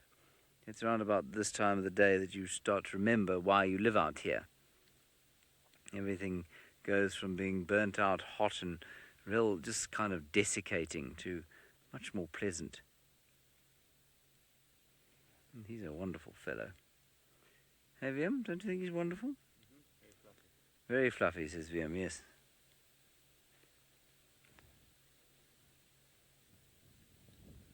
He's found some form of browsing material there. I read something quite interesting the other day. I read an article about the drought, which of course went pretty much from 2014 to 2016, the end of 2016, 2017. And all the browsers did much better during the drought than the grazers. So if you look at the statistics of which animals died off the most, you find that the browsers actually did a much better job of surviving the drought. Now, I suspect that's got to do with the fact that the trees, of course, hold a lot more in the way of reserves in their roots, and so despite the droughts, they were able to still flush their leaves, which would have benefited these browsers, whereas, of course, the grasses don't do that, do they? They don't have any reserves, or they've got limited reserves, they've got shallow roots, and so if it doesn't rain, they just simply go dormant or survive as a seedbed until the rains get better, and that means that the grazers really struggle. And you will be interested to know, on account of the fact that we hardly see them here anymore, the Kruger National Park lost 25% of its buffalo population to that big drought. Isn't that interesting? Liam, did you know that? I think that's pretty incredible. 25%. Guess how many hippo, percentage-wise? 43% of the hippo population of the Kruger died. Isn't that unbelievable? So that's one of the reasons we're not seeing a lot of buffalo around here. They simply have not managed to recover their numbers yet.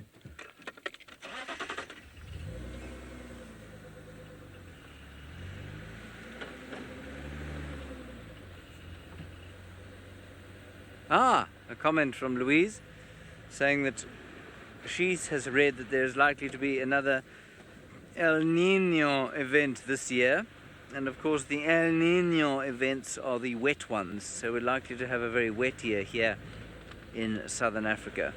East Africa certainly has had a very wet year. Huh?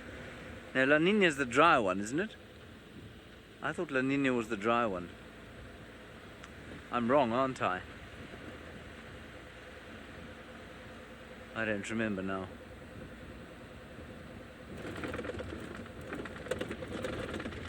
Louise is not helping me. She's letting me cook in the juice of my own forgetfulness. And she's Googling. She's going to check for us. Anyway, I think we're going to have a pretty wet year.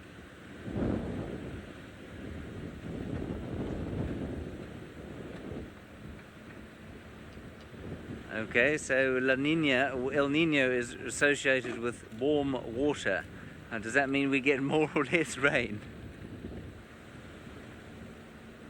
I cannot remember for the life of me. Anyway, I think we're going to have a wet season.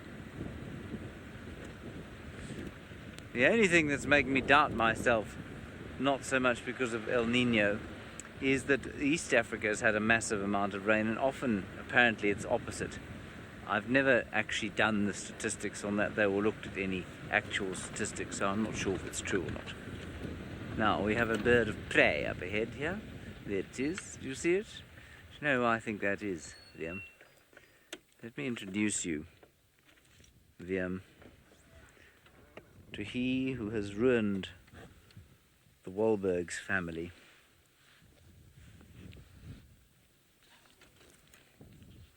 Yes, that's who it is. That is the lover, everybody, of Mrs. Wahlberg. Yes. The home wrecker. Look at him looking ashamed. Just in case there are some of you who don't know what I'm talking about, and why would you? You pay close attention to our Wahlberg's eagles here.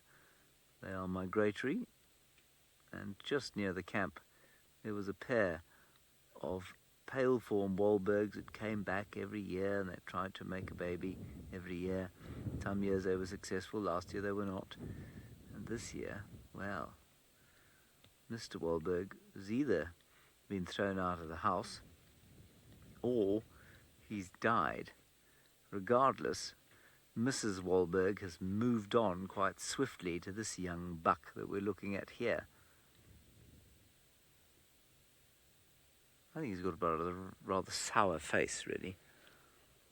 He doesn't have the warm, open countenance of his predecessor.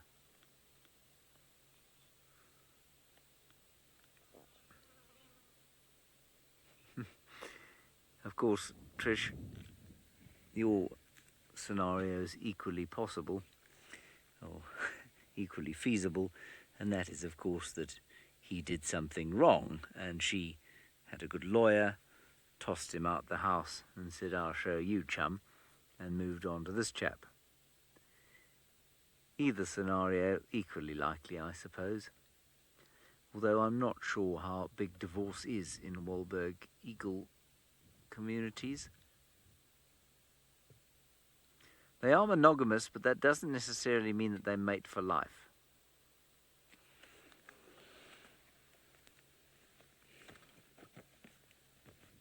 Anyway, I just think it's quite sad. The same two aren't together still. Makes me sad in my heart. Let me quickly look up if they mate for life, because I don't think that they do. Eagly. Well, exactly, Umkar. Mrs. Wahlberg does have the house. That's why I say she obviously had a very good lawyer, because the lawyer belonging to Mr. Wahlberg clearly wasn't very effective. She took everything. She's got the house. She's got a new lover. Let's just quickly look here. Yes, movements and migrations, blah, blah, hunts, farm, breeding. Monogamous, strong mate, fidelity between years. Yes, there's supposed to be strong mate fidelity between years. Solitary nester in highly dense areas. Courtship displays, including call, yeah. So, strong fidelity between years. Well, there wasn't much fidelity between these two, was there? Now, it's all over. Never to be recovered. What about the children? At least there were no children last year. I suppose that made it easier. To move on, there's a great green car coming towards us.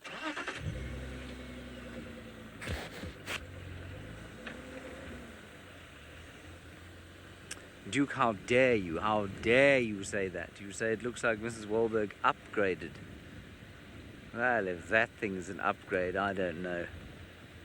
I think he looks about quarter the size of Mr. Wahlberg.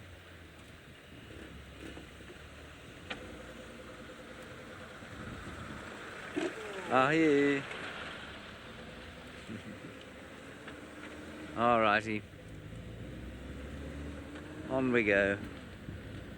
Didn't find any tracks of Hukumuri, I'm afraid. I did find some vehicle tracks crossing into this reserve, but I didn't find any further sign of him. So we'll probably check around the western boundary again as it gets a bit darker.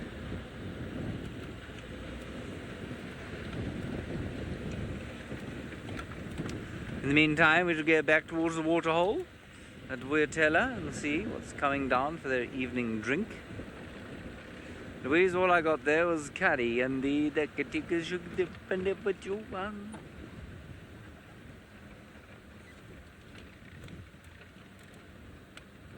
Ah, right. Well, we're going back to the Maasai Mara now. To a man uniquely capable of saying Maasai Mara.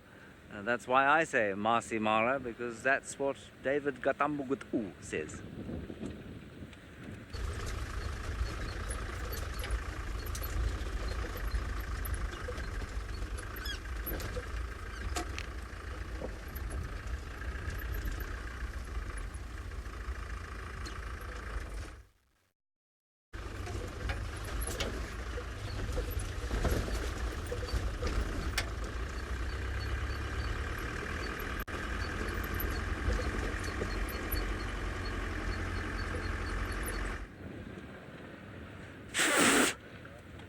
What?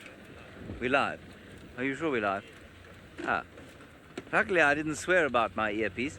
My earpiece was malfunctioning. And so I had to blow it in. Are we really live? Louise, please confirm that we're live. I'm not sure if I can believe VM or not. Ah, David didn't have any comms. Anyway, here we are. We're here.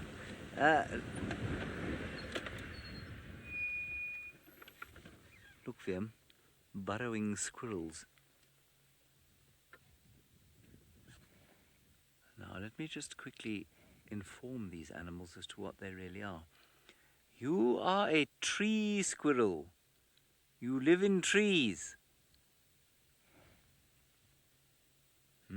Apparently not. Apparently they are a mongoose-dwelling tree squirrel family. I don't know if that means that they are very wealthy or perhaps very poor.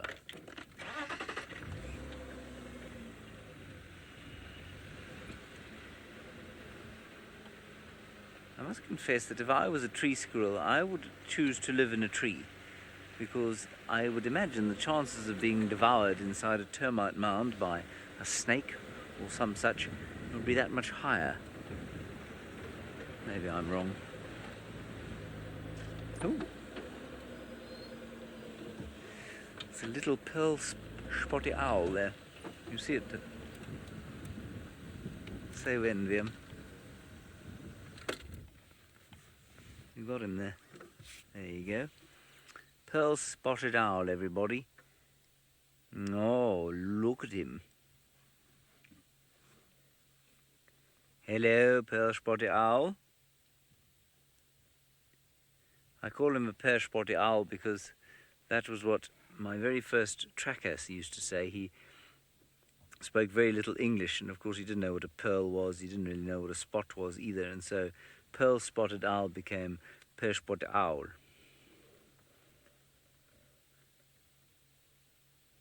That's a very beautiful pearl spotted owl. And look how well camouflaged he is. Well done, Viam. Right, Sidders seems to have succeeded where everyone else has failed.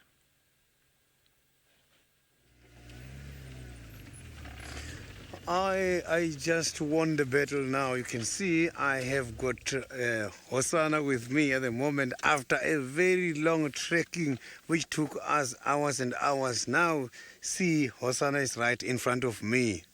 It has been an exciting trekking. We have been following the tracks all the way from Buffalo's Hook Dam area coming down to the Twins Dam, which is quite a very long distance. He has been walking almost all day long. You can see that he is still doing some hunting activities. Someone is giving the updates about his presence just yet now, the go-away bird.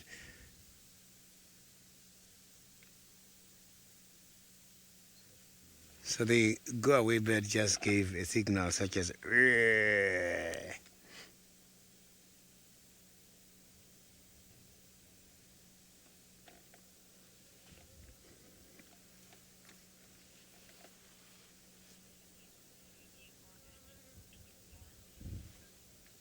I am on Twins Dam's road and not very far away from Twins Dam. So it seems like he's heading towards the Twins Dam.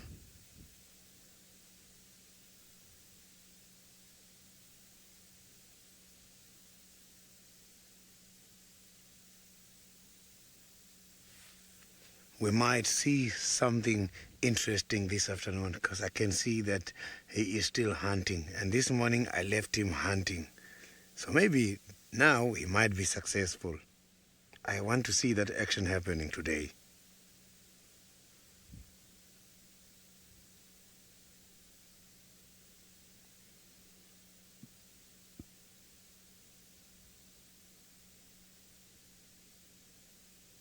So I'm just going to reverse now and try and find a better spot so that we can have a better visual. So Senzo, let's reverse now so that we can see Hosanna nicely after such a very long trekking.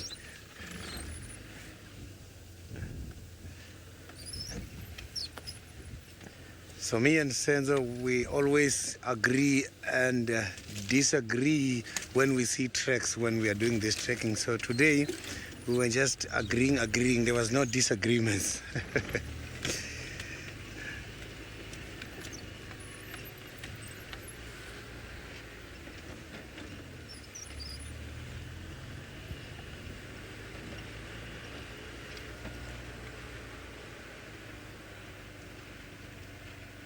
So you can see that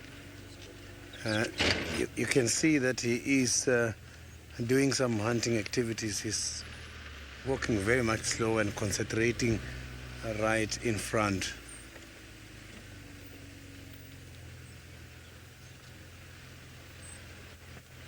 I don't want to lose him. I can see he's going in between those bushes.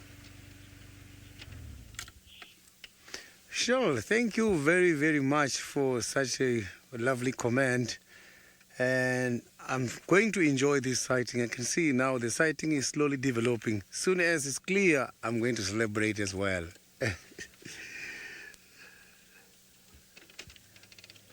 Can you still see him, Senzo, there? I can just see that go away bird trying to chase him, but I can see that he's going towards the waterhole. So we're not going to disturb him because we saw there's quite a lot of animals in the area there. He might maybe show us something interesting.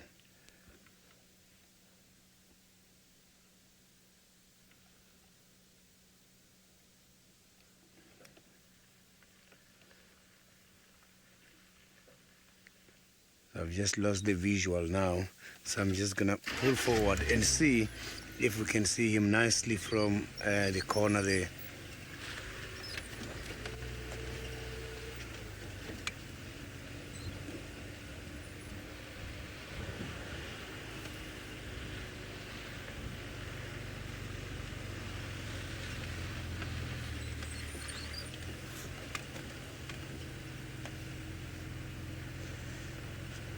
So he might come out here at any time.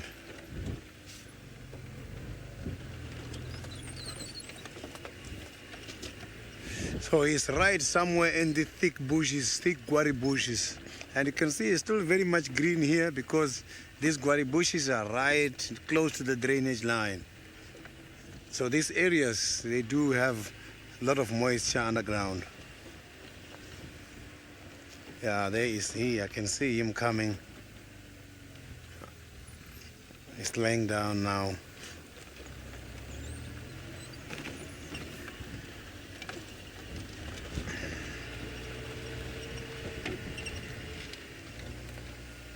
It's gonna be difficult for me to see him from this side.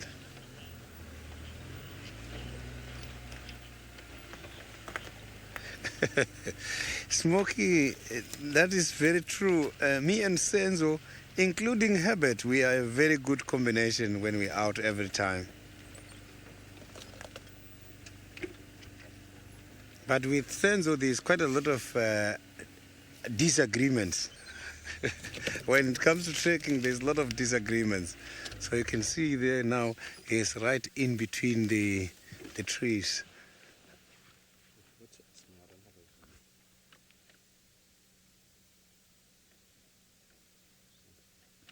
Yeah, he's hiding from here where I am. It's never easy. So I'm just going to try and position myself here and see if we can.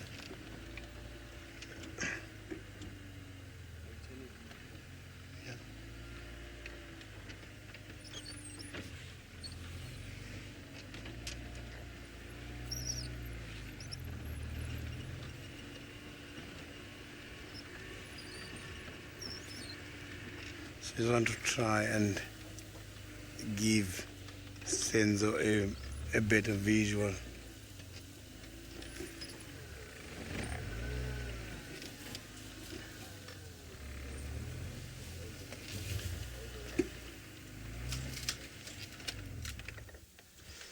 Now we've got Hosana after a very long walk, relaxed now.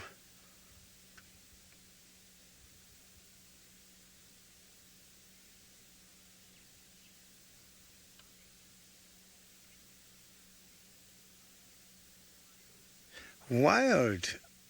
Hosana is like any other leopards. He's got to grow and become an adult when he's older than 22 months. But for him to challenge the territorial activities, he must have to enter that stage when he's above 4 years. So 4 years and above is when the testosterone is good enough for him to be aggressive against other males in the area. that is when he's going to start establishing and defending his own territory. Because at the moment, if you can check, he does try to mark the territory, but where he's marking, Tingana always comes there and mark on top.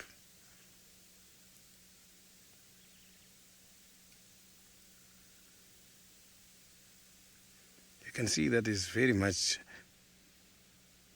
inquisitive. He is concentrating with both the eyes and ears. Look at that.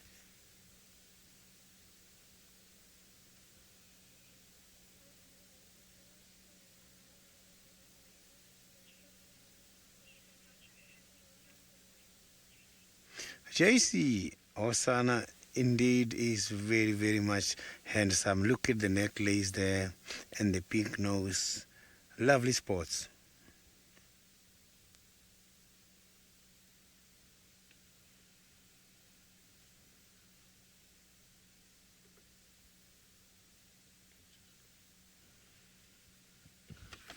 So I'm just gonna pull further now and try to see if I can give Senzo a better visual.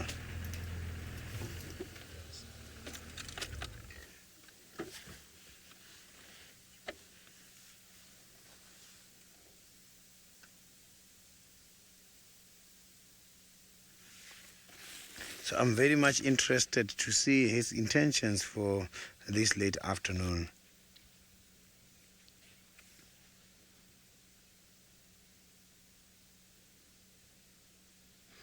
Not very far away from where he is, I have seen 2 duikers earlier on, which is by the Waterhole, and that is where he seems heading to. So while I'm waiting to see his actions, let's go to David in the Mara and see how he's doing on the other side. So I will be here waiting to see Hosana's actions. Very well done, Sydney, for getting my good friend Hosana. Is one leopard we'll never forget. Again, as I said earlier, it was my very first leopard to see in Juma in South Africa. Now, this is the national bird of a country called Uganda. Uganda is a country to the west of Kenya, and it's called the crown crane. Just like the bald eagle, I guess, is the national bird of the United States of America. This is the national bird of Uganda. In Kenya, I think, I could be wrong, the lilac-breasted roller is the national bird, and there's a Thompson gazelle that is trying to sneak in through that beautiful photograph. Look at that Thompson gazelle there, James. Wow. I'm going to keep to the 2 beautiful birds there. In general, going as pairs, a male and a female. And looking at some of those birds that gives us challenges out here in the field, telling males from females. These are classical examples that it's always very difficult for us to tell a male from a female. The red what you see hanging that wall, what is that? Okay, that is called a courting dance. What I do not know, are you feeding the other one there? Who is courting the other? Okay, that's beautiful. How epic is that? My guess is that is the male. I don't know, viewers, what you think. Who should be courting the other? Who should be doing the dance? As I said, I can't tell the male and the female from here or from where they are. But maybe asking you viewers, and maybe we do a poll here, #SafariLive. Who should be doing the dance? Is it the male or the female? Why did you stop now? You did very well when you started. Big birds like ostriches, both males and the females will do the courting dance, but the females are always more captivated or more engaged in the dance than the males. Like most cranes, they will be feeding on any seeds they pick on the way, seeds from the grass. But if they bump into any insect, they'll pick up.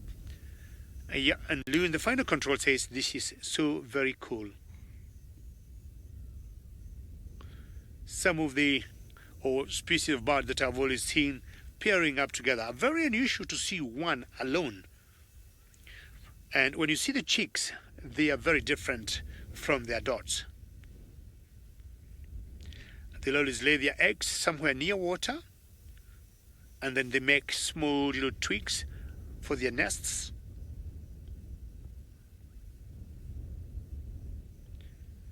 And not very far from where they are, we have that famous marsh around this area of the Mara Triangle, which most likely that's where they breed.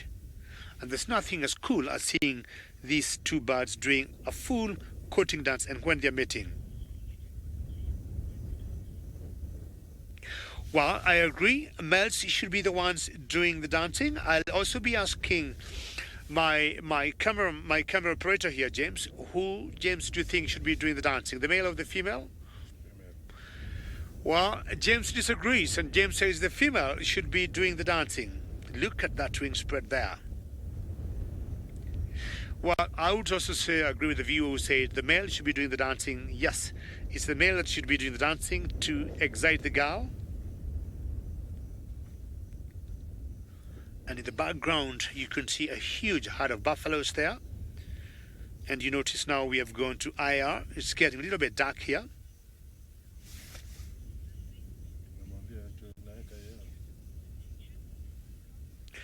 Inca, you are absolutely right. To get the girl's attention, that is the way things should go. And a bit of dancing.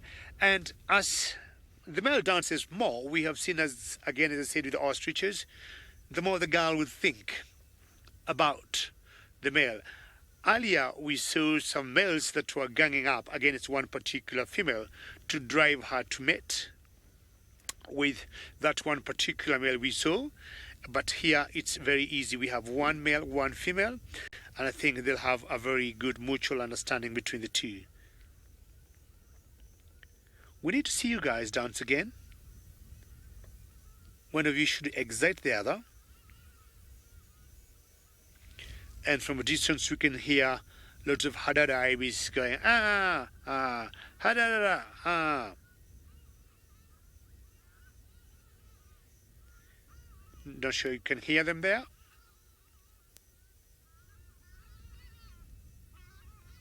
They're coming towards where we are, and they're getting even more loud. Let's see if they can hear them.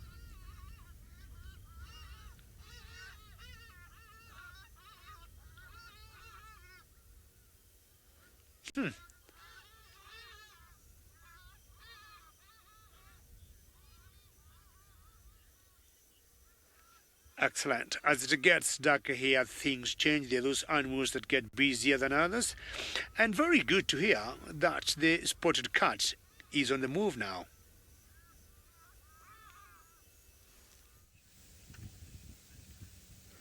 You can see that the spotted cat is conducting some hunting activities. Look at the tail waving, and if you look at how he's standing and his focus, you will see that he is seeing something. Look at that.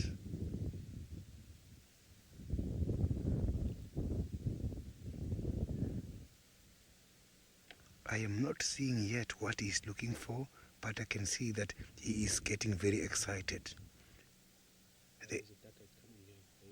Oh yes, I can see there's a decker there. At a very short distance is a decker. You can see where he is. Let's wait and see. This is interesting.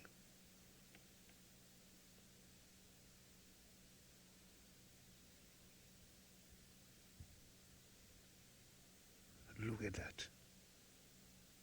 He used that opportunity because there's a tree, there's a big tree which is hiding the decker.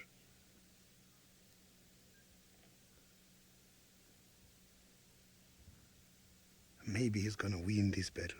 Look, the decker is right in front. And this decker is not too sure about what's happening. I can see both at the same time. Senzo. Can you see both? The decker is right there. And the leopard is right there. Look, the decker is coming. Oh, the Decker managed to see him and ran away. He just missed that opportunity. That was too close. That was too close, very close.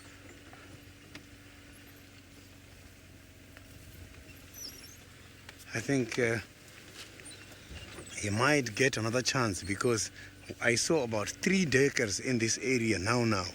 So there he's moving. Maybe when he gets to the waterhole, he might find another Decker.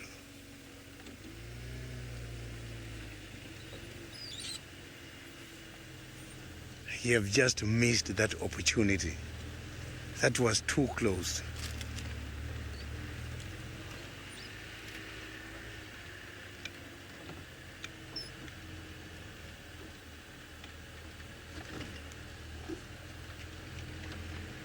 He is still following. So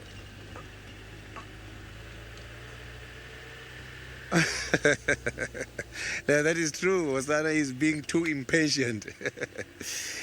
He was supposed to wait. That was too close, and that Decker was coming. The problem is, Hosana was trying to go very fast so that he can get very close, make use of the cover. And unfortunately, that Decker then came out because I think the Decker picked up the movement. There's another Decker. You see there? There's another Decker. Can you see that Decker? And this Decker is also very close to where he is. You can see that the Decker is walking. But I can't see Hosana at the moment, but I can see that there is another Decker right in the same area. Maybe we're going to see a second attempt.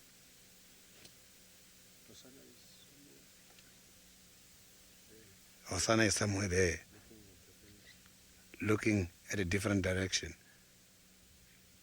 And then there is some of the animals are giving some of the warning signals. You can see that Decker now is picking up the warning from the others. You can see that there's a dependency between these animals. Obviously here, this Decker is going to see Hosana. Let's see what is going to happen here. Hosana is just behind that dead tree right in front.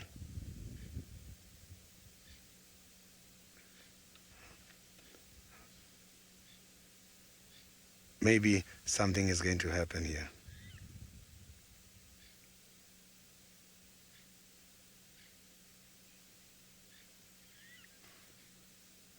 So you can see that the Decker is not feeding anymore. All the Decker is doing now is concentrating on those birds that are giving the warning signals. Let's see now, the Decker is moving. And I can't see Hosana very well from where I am. All I've got to do, I think, is to pull forward a little bit so that we can manage to see both at the same time.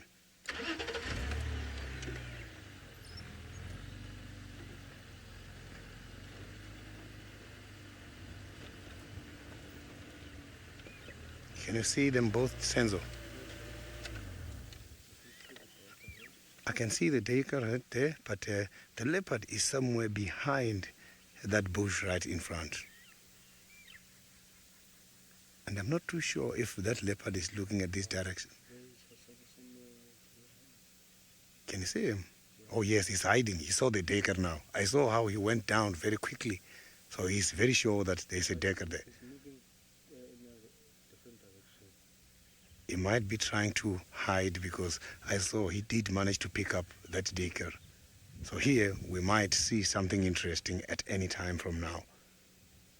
You can see the Decker is walking past and Hosana is right there.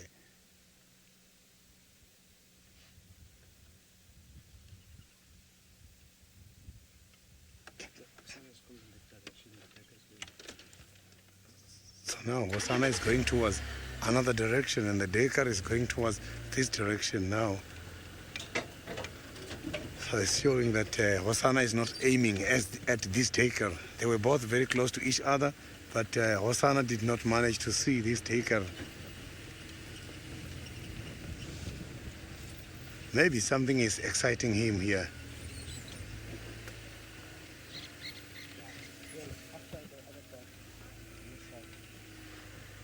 Anna-Marie, Osana just missed another duiker again. Things are happening here. He just missed another duiker. There's quite a lot of duikers here where we are. So I can see that he is still focusing again ahead of him. There is something. I can see him right there now. Can you see him there, Senzo?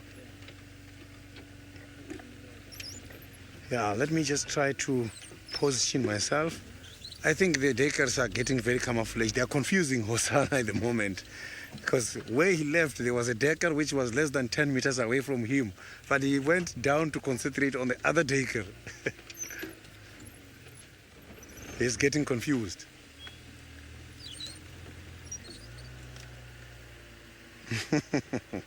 The Hosana's empty stomach seems to be confusing him today.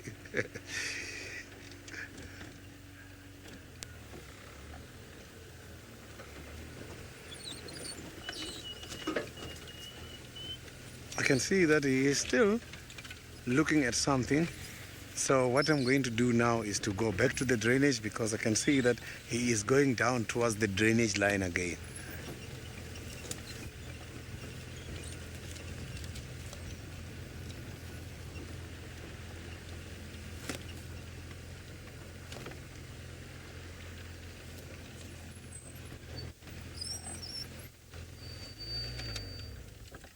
So you can see that he is very lovely. He's right in front now, but still doing his hunting activities.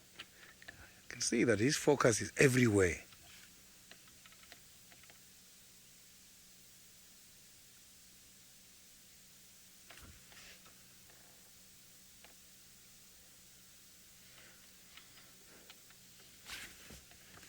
So I just want to see.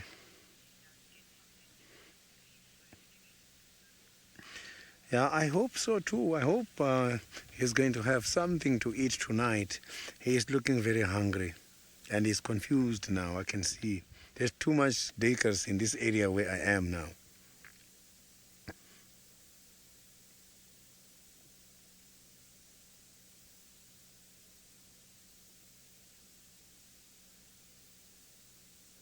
So I am going to follow him now down to the drainage and see what he's going to aim next.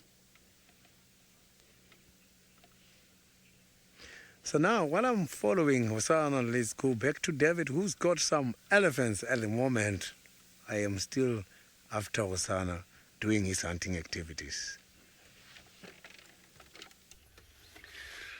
Well, good luck again. Hopefully Hosana going to show up again, and I'm very happy of seeing him. Very well done. Good job.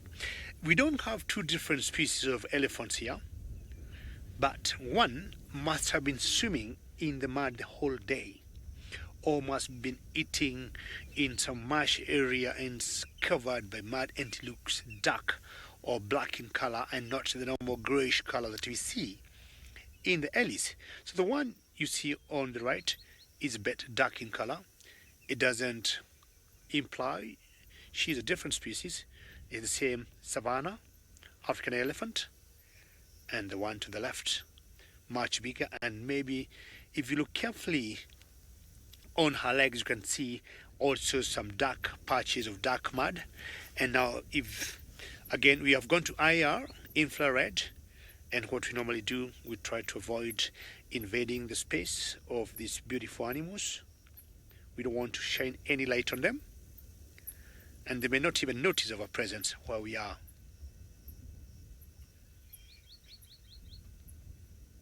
Remember, again, as I said earlier, don't be shy to ask us questions or sending us comments.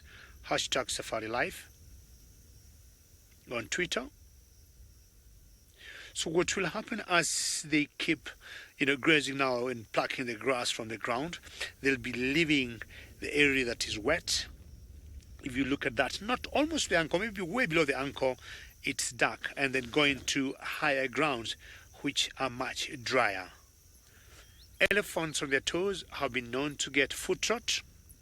So if they are so long in the water, that will make their nails, get infected and maybe start peeling off. You're trying to imagine an elephant getting some foot rot, or like diseases will get some animals like the sheep, foot and mouth. And you imagine an elephant walking in a particular way because it got some feet that are infected and cannot balance their big bodies. Not sure why they have to keep, flicking the tails. It has cooled off drastically now, and I doubt we would be having any flies bothering them. Just time to munch, ears opened, not flapping a lot because it's cool. All the cooling of the elephant blood or the body temperatures are more or less contained in the ears. Lots of blood vessels in that area, and they have to keep opening them and closing, making sure the blood that is pumped there from the heart is cooled off before it goes to the brain and to the other body organs.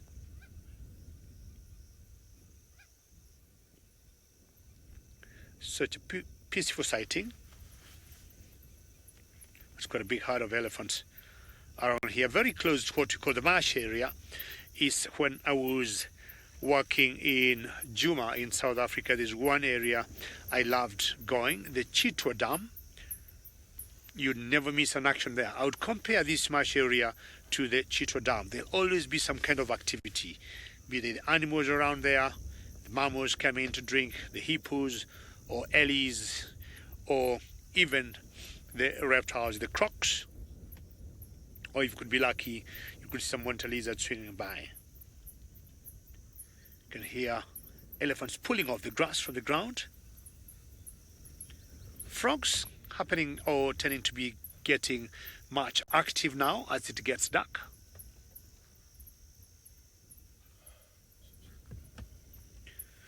We're going to be leaving our elephants here and move on and find out what else we could see on our way out. Alrighty.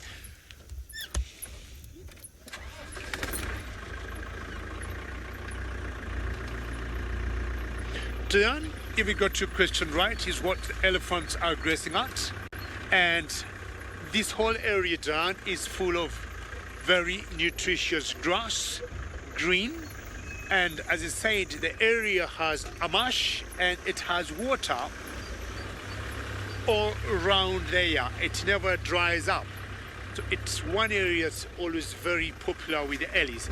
But also the buffaloes will always hang around to come and enjoy the area, because buffaloes are very much water dependent. They can't do without drinking much water, so they'll always be hanging around, eat and at the same time drink. So I got my lights on now, if you look carefully, and I'll be chancing if I'm lucky to see a scrub hare. Not chameleons like what I used to see in South Africa. If anything I'd be able to see here on the road will be scrub hares. But also, Hosanna loves scrub hares if he is lucky and bumps into them.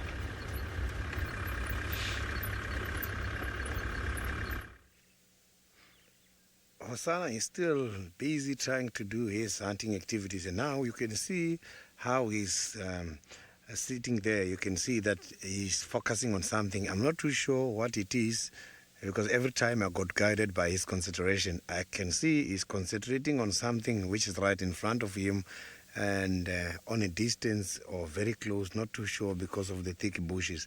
But I'm just going to wait and see how he is going to go down there so that I can be able to see his target. He went up very fast.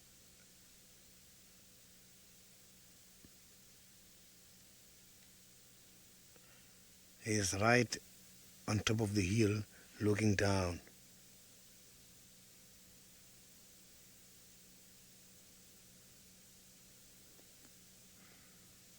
You can see how he is listening and how he's moving the head, that he is seeing something.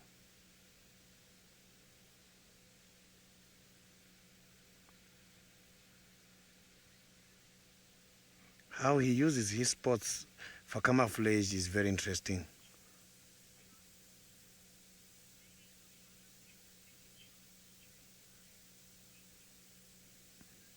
Francis, yeah, he might get a better chance during the night, but I can promise you it's not going to take a full day again or the whole night before he catches something. I can see that he's so very hungry. He wants something to eat. Before the end of tonight, he wants to eat. You will see tomorrow morning, we might find him in these areas up in a tree feeding on something. But at this stage, it seems like he's not selective. Whatever comes forward, he's going to take it.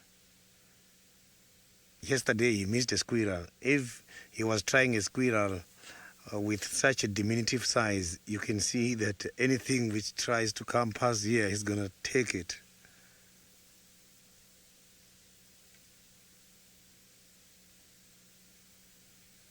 And now he is hunting freely because the hyenas, they left him alone. He is not disturbed by anything at the moment. It's not like this morning where the 3 hyenas were after him when he was doing his activities. Look at that.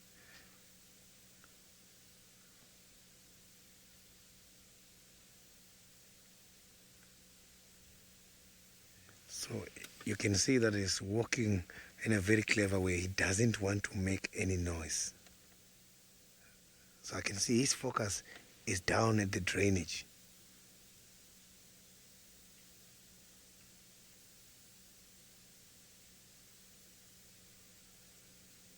He is looking at something at the bottom. I can't see it from where I am.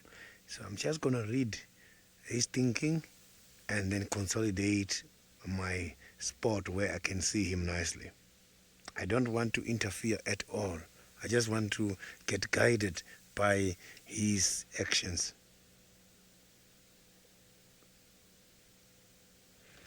Okay.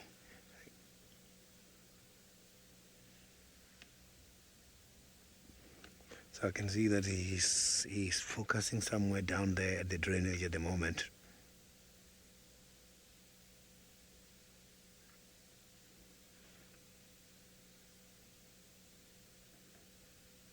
You can see now the head is up and moving very quickly.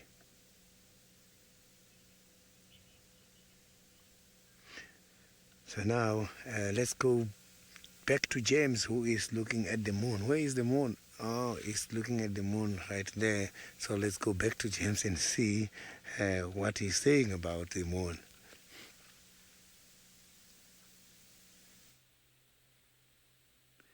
Well, we're sitting here with the moon, but not specifically because the moon is particularly spectacular this evening. I mean, it's pretty, but it's not that spectacular. The sky is even more spectacular. But we did hear Tingana sawing.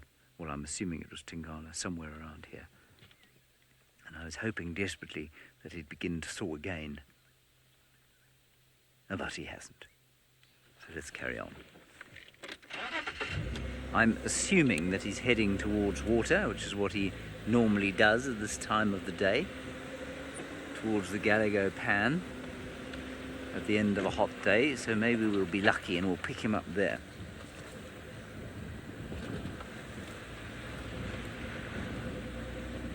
Spots light is out, as you can see. I'm spots lighting everything. Unfortunately, the headlights on Rusty ceased to function. This is not surprising. Little bits and pieces cease to function all the time, and then they get fixed. Not by me, otherwise they would cease to function and never function again.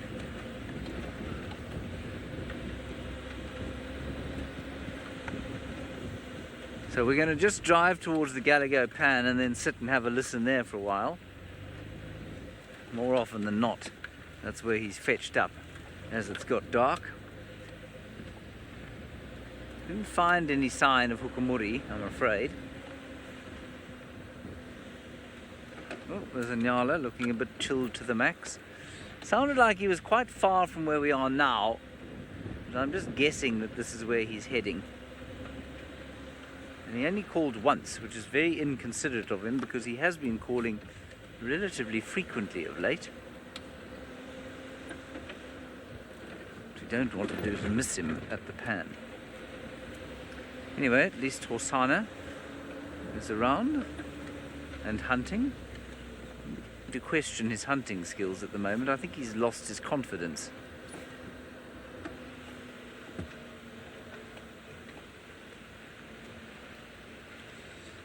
Let me see, it's an interesting one. I don't know if he's interacted with Hukumuri. It's certainly possible. You know, we've seen Tumba and Anderson have interacted with each other, where Tumba has behaved apparently in a submissive fashion, but nobody, of course, knows what happened to Anderson's eye. The Anderson male, for those of you who don't know, dominant male of the southwest, used to sort of almost come this way, but has moved further down towards the south. And you know, they had an interaction, and it didn't seem to be particularly aggressive from Anderson's point of view. So perhaps Hosana and Hukumuri have met up. Certainly wouldn't surprise me if Hosana had seen or smelt another male leopard and gone looking for him to make friends. That's what he's like.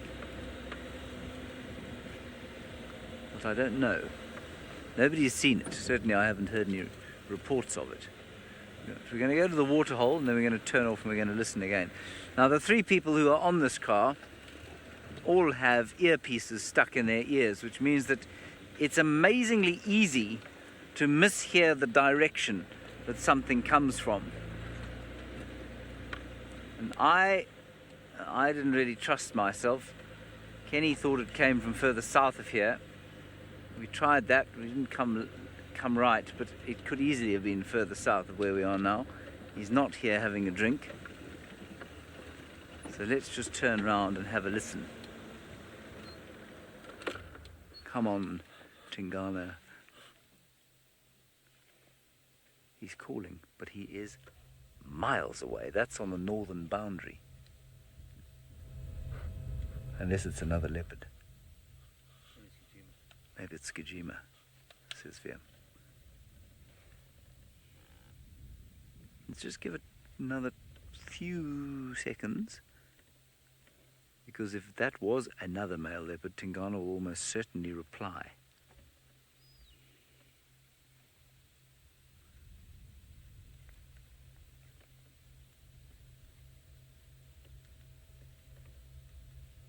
Nothing now. That was a long, long way north. That was nowhere near where I thought he called from.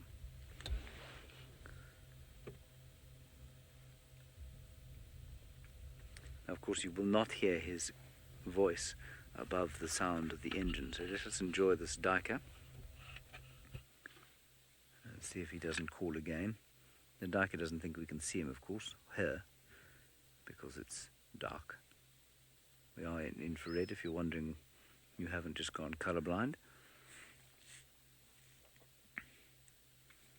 Good sized snack for Tingana or Hosana. Hosana not having a great deal of hunting luck at the moment, or certainly not in front of us. Well, considering it, Hosana killed his first fully grown adult male impala, it may have been a female, anyway, still a very big animal, when he was just over a year old. I find the lack of success he's having at the moment quite indicative of how difficult it is for them to catch sufficient to eat. It's not... Right. Okay, he's in... I've heard him call again. He's in that block, which is almost impossible to get a car into. I think he's coming this way. What we're going to do is speed around to the old hyena den and see if we can't hear him there. There's an old hyena den directly sort of on the line of where he's calling.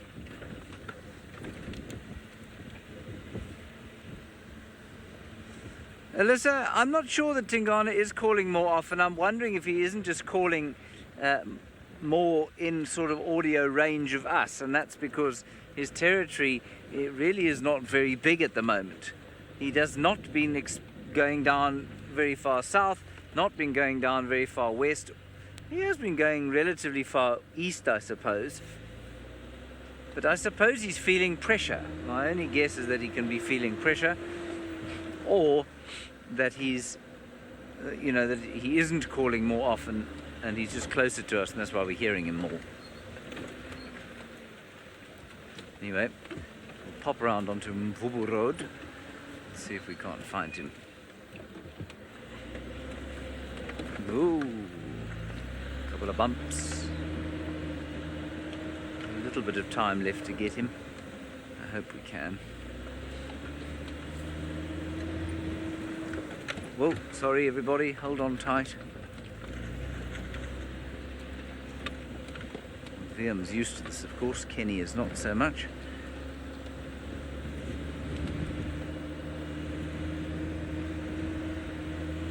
It's a lovely warm evening.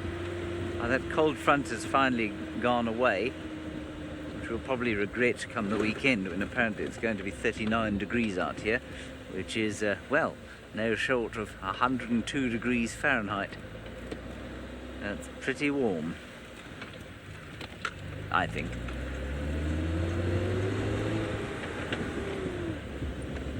Now it's possible he's had his drink and he's heading north, or that he is calling and on his way to the drink.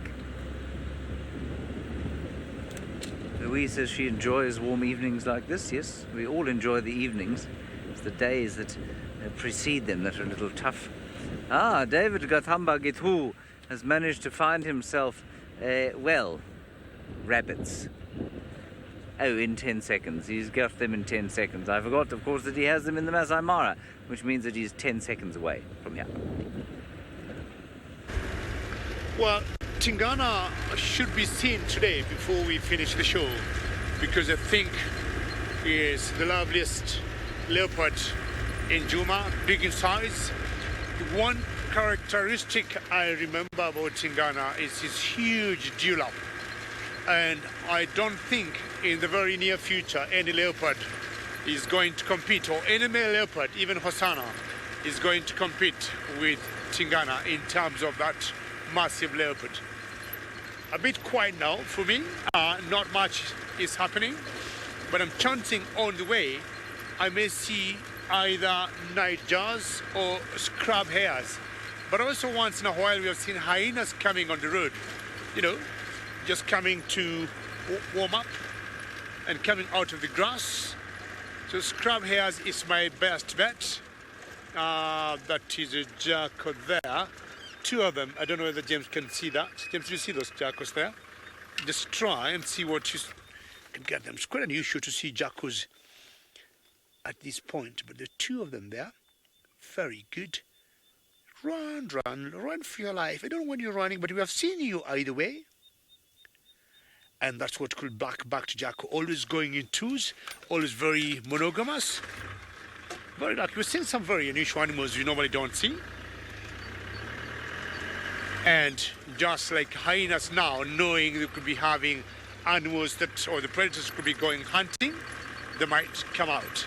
Buffaloes, we might see them crossing the road if we are lucky, as it has gotten completely dark here. Could be hippos also when they come out of the water.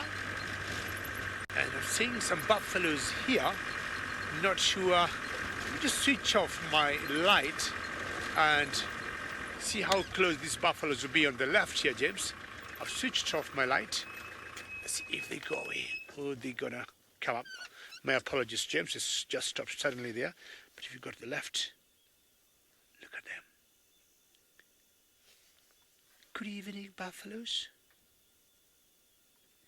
And you notice now we are completely in infrared. They have an idea vaguely of where we are, but they can't see us, which is the best thing to do. Of course, they have a bit of light, which James is trying to put off on my face because I'm too dark. I may not show up. I might also appear dark like the buffaloes here, but I'm sure my eyes will look better. These are the Cape buffaloes. There's a youngster in between those two there. There's a calf. And they'll just pause and try to imagine where we are, what we are up to. Again, just as I saw the elephants flicking the tails, I also wonder why these big animals are flicking the tails. The difference between those elephants we saw earlier and these buffaloes here, this was a chewing cud, baying ruminants.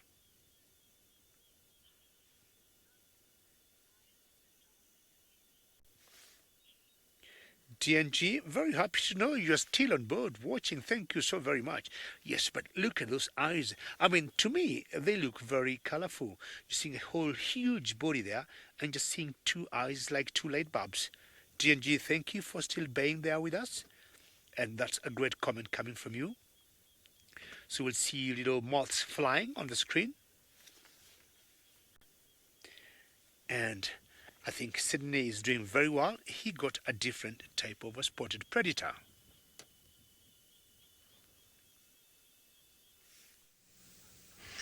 I have got the three hyenas that has been giving Hosanna some challenges this morning while he was doing some hunting activities. They are back again.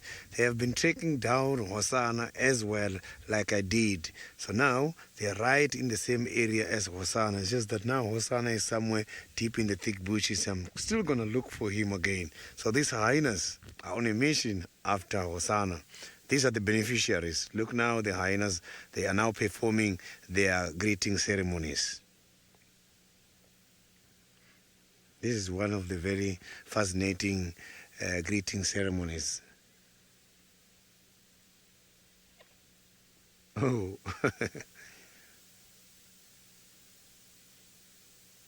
I'm not too sure if the other one hardly greeted the family member. Yes, I just saw him running. Maybe it was not too smooth to greet the family member.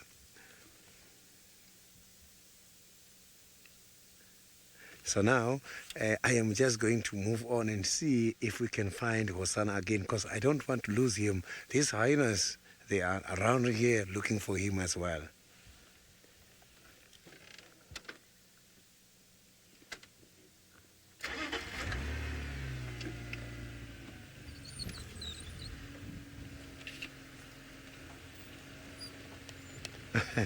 Yeah, these hyenas, when looking at the stomachs, they're looking big. Not too sure if the stomachs are looking big because they are just by twins dam. Maybe they have been here for drinking purposes, or else they are full. They are not as hungry as Hosanna.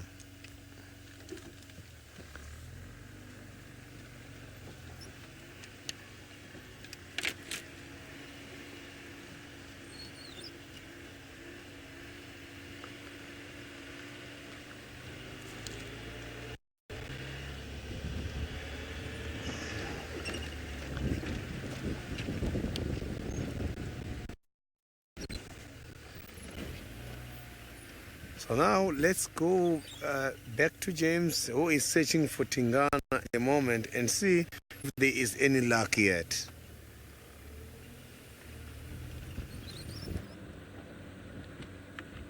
We have not had any luck. What is that?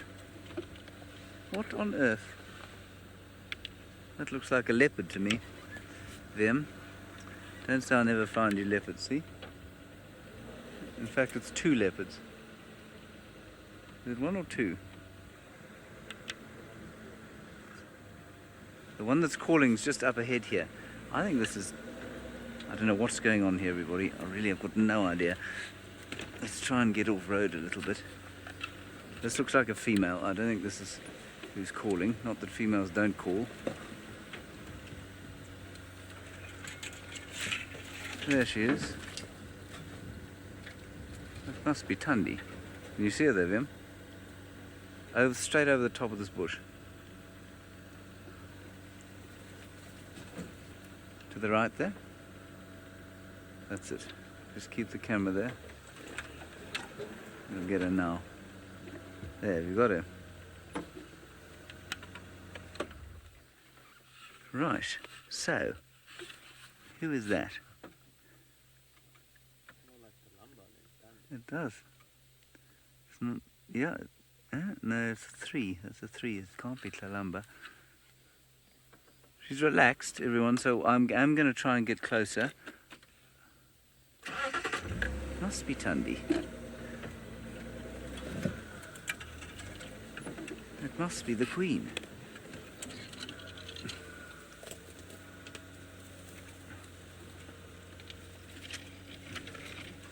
Oh man, first gear, you idiot. I'm talking to myself there. How's that, Vim?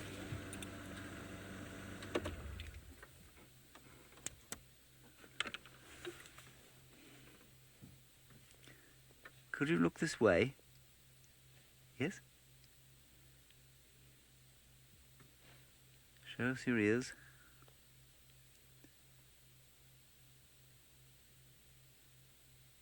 Oh, that other leopard is calling quite close to here.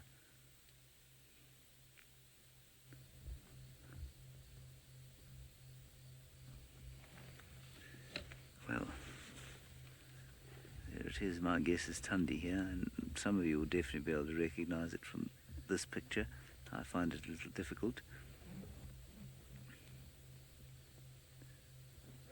Definitely 3 spots on this side, which is correct. I suppose if there is a doubt in my mind, she looked a bit younger, but you know, in this light, in these bushes. I suppose I'd better call it in, but nobody's going to be able to get in here.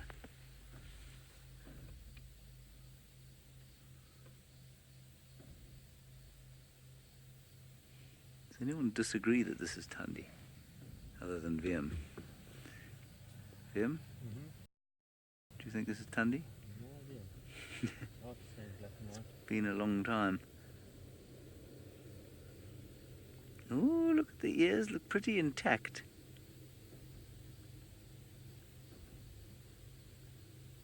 I'm not convinced. Yes, and the nose is pink as well.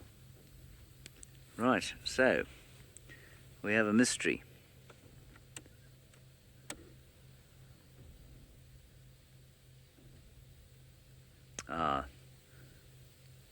James Richard has confirmed Tundi, so I'm going to stick with my original thought.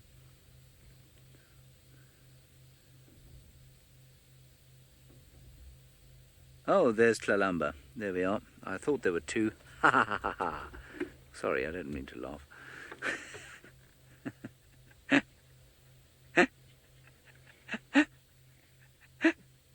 She was not impressed at that, was she? Phew. One should always go with one's first instinct, of course. Now, Wiem, when was the last time you saw little Tlalamba? When she only had 1 spot. When she had 1 spot, you mean when she was a spot? When did you go to the Mara? In May. In May. So you haven't seen her since May. She got big, eh? Or her mother's shrunk, one of the 2. Hooray, what a relief. We didn't know where she was, we haven't seen her for a long time. I got the impression that Tundi was quite scandalised that we'd spotted her.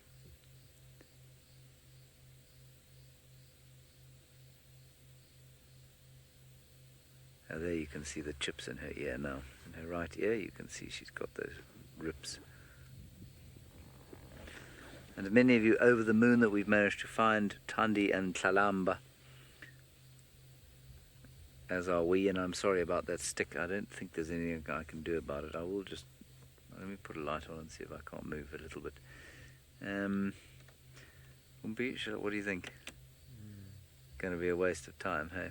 To try and move from here. I think we're just going to have to deal with this view, everybody. There, that's a nice view. Look how happy they are to see each other.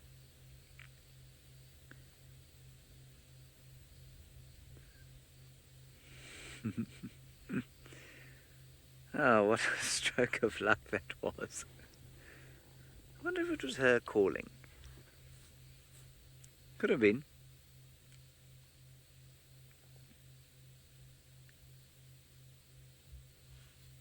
Would explain why, since we've been here, we haven't heard any calling.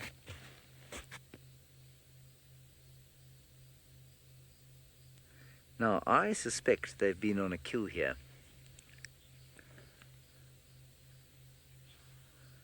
Thank you, James. You say that 2 leopards is just a perfect way to finish a drive. Well, I must agree with you. Especially after you've been driving around in the blinding heat all day. They must have had a kill here. That's why we haven't seen their tracks anywhere. And in fact, the only time we see them this kind of affectionate is when there's meat around.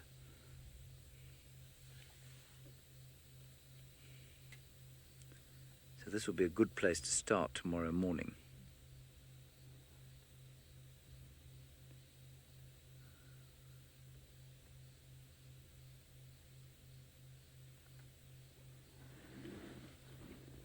Oh, fantastic. All right, Sidders has got a spotted hyena at the moment, not a spotted cat. So let's go and say hello to that thing.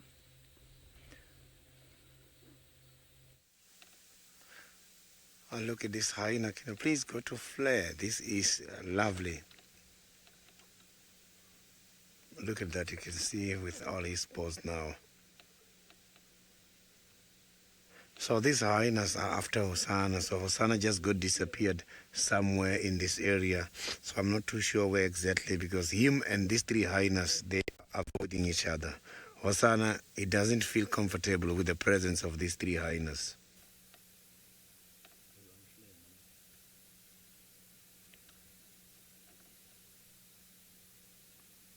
So I'm just gonna keep following and see. Maybe they're gonna lead me to where he is. Yeah, I'm sure the way Hosanna looks hungry, I can see that if he catch something, he doesn't have any other alternative option apart from hiding it up on the tree. Because if you can check now, with these three hyenas, if you catch something on the ground, he's not going to eat it at all. They will manage to take it away from him. So now I'm just going to carry on forward and see if we are going to meet Hosanna again or any other interesting animal just before we close down.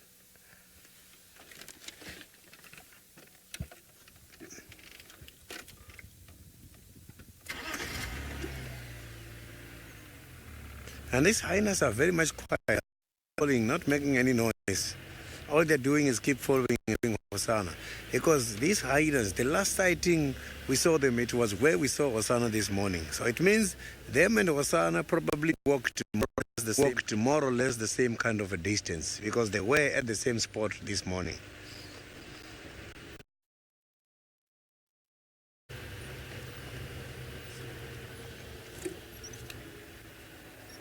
So now I'm going back to the Muluwati dry riverbed, but while I'm looking here for the other animals, let's go back to James, who is lucky with one of the spotted cats, Tandy and Kalamba. She's just moving around here. I won't tell exactly where she's going. We've turned the lights off, of course, just to give them some peace and quiet. Walking past the front of us now. As VM says, they don't look very full. She is walking towards the road. I think there's a bit of a game path that goes towards the road, so we might pick them up there. Let's just see if Kalamba follows, or does her sort of usual thing. She may well just wait there to see if Mum finds something to eat. And this is how they get separated, of course, and then we have to go through the anguish of seeing if they find each other again. Alrighty, let's go back. We're going to put some lights on now, otherwise we won't see anything. We're right back there.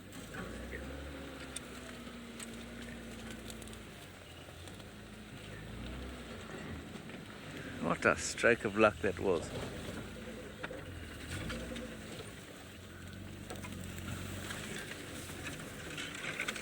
Oh, I see there was a small ziziphus bush in the way there, Vim.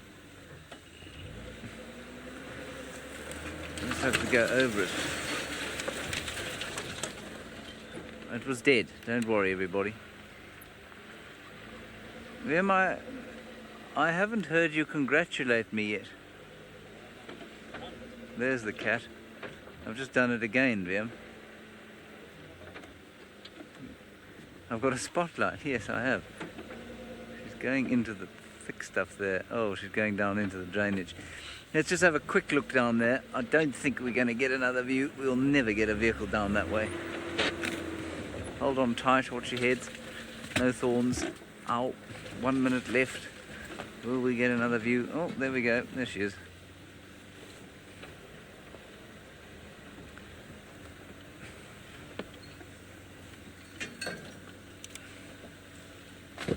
we got of him?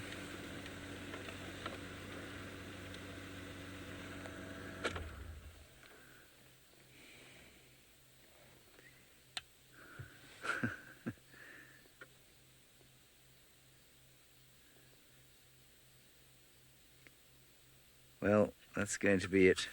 I'm not going to try and follow her through there. Thank you very much for joining us on our sunset safari. It was good fun. We'll start the sunrise safari here sometime tomorrow. Well, not sometime tomorrow, probably around 5:30. Until then, thank you very much for your questions and your comments. We will see you, of course, tomorrow at 05:30. Until then, bye-bye.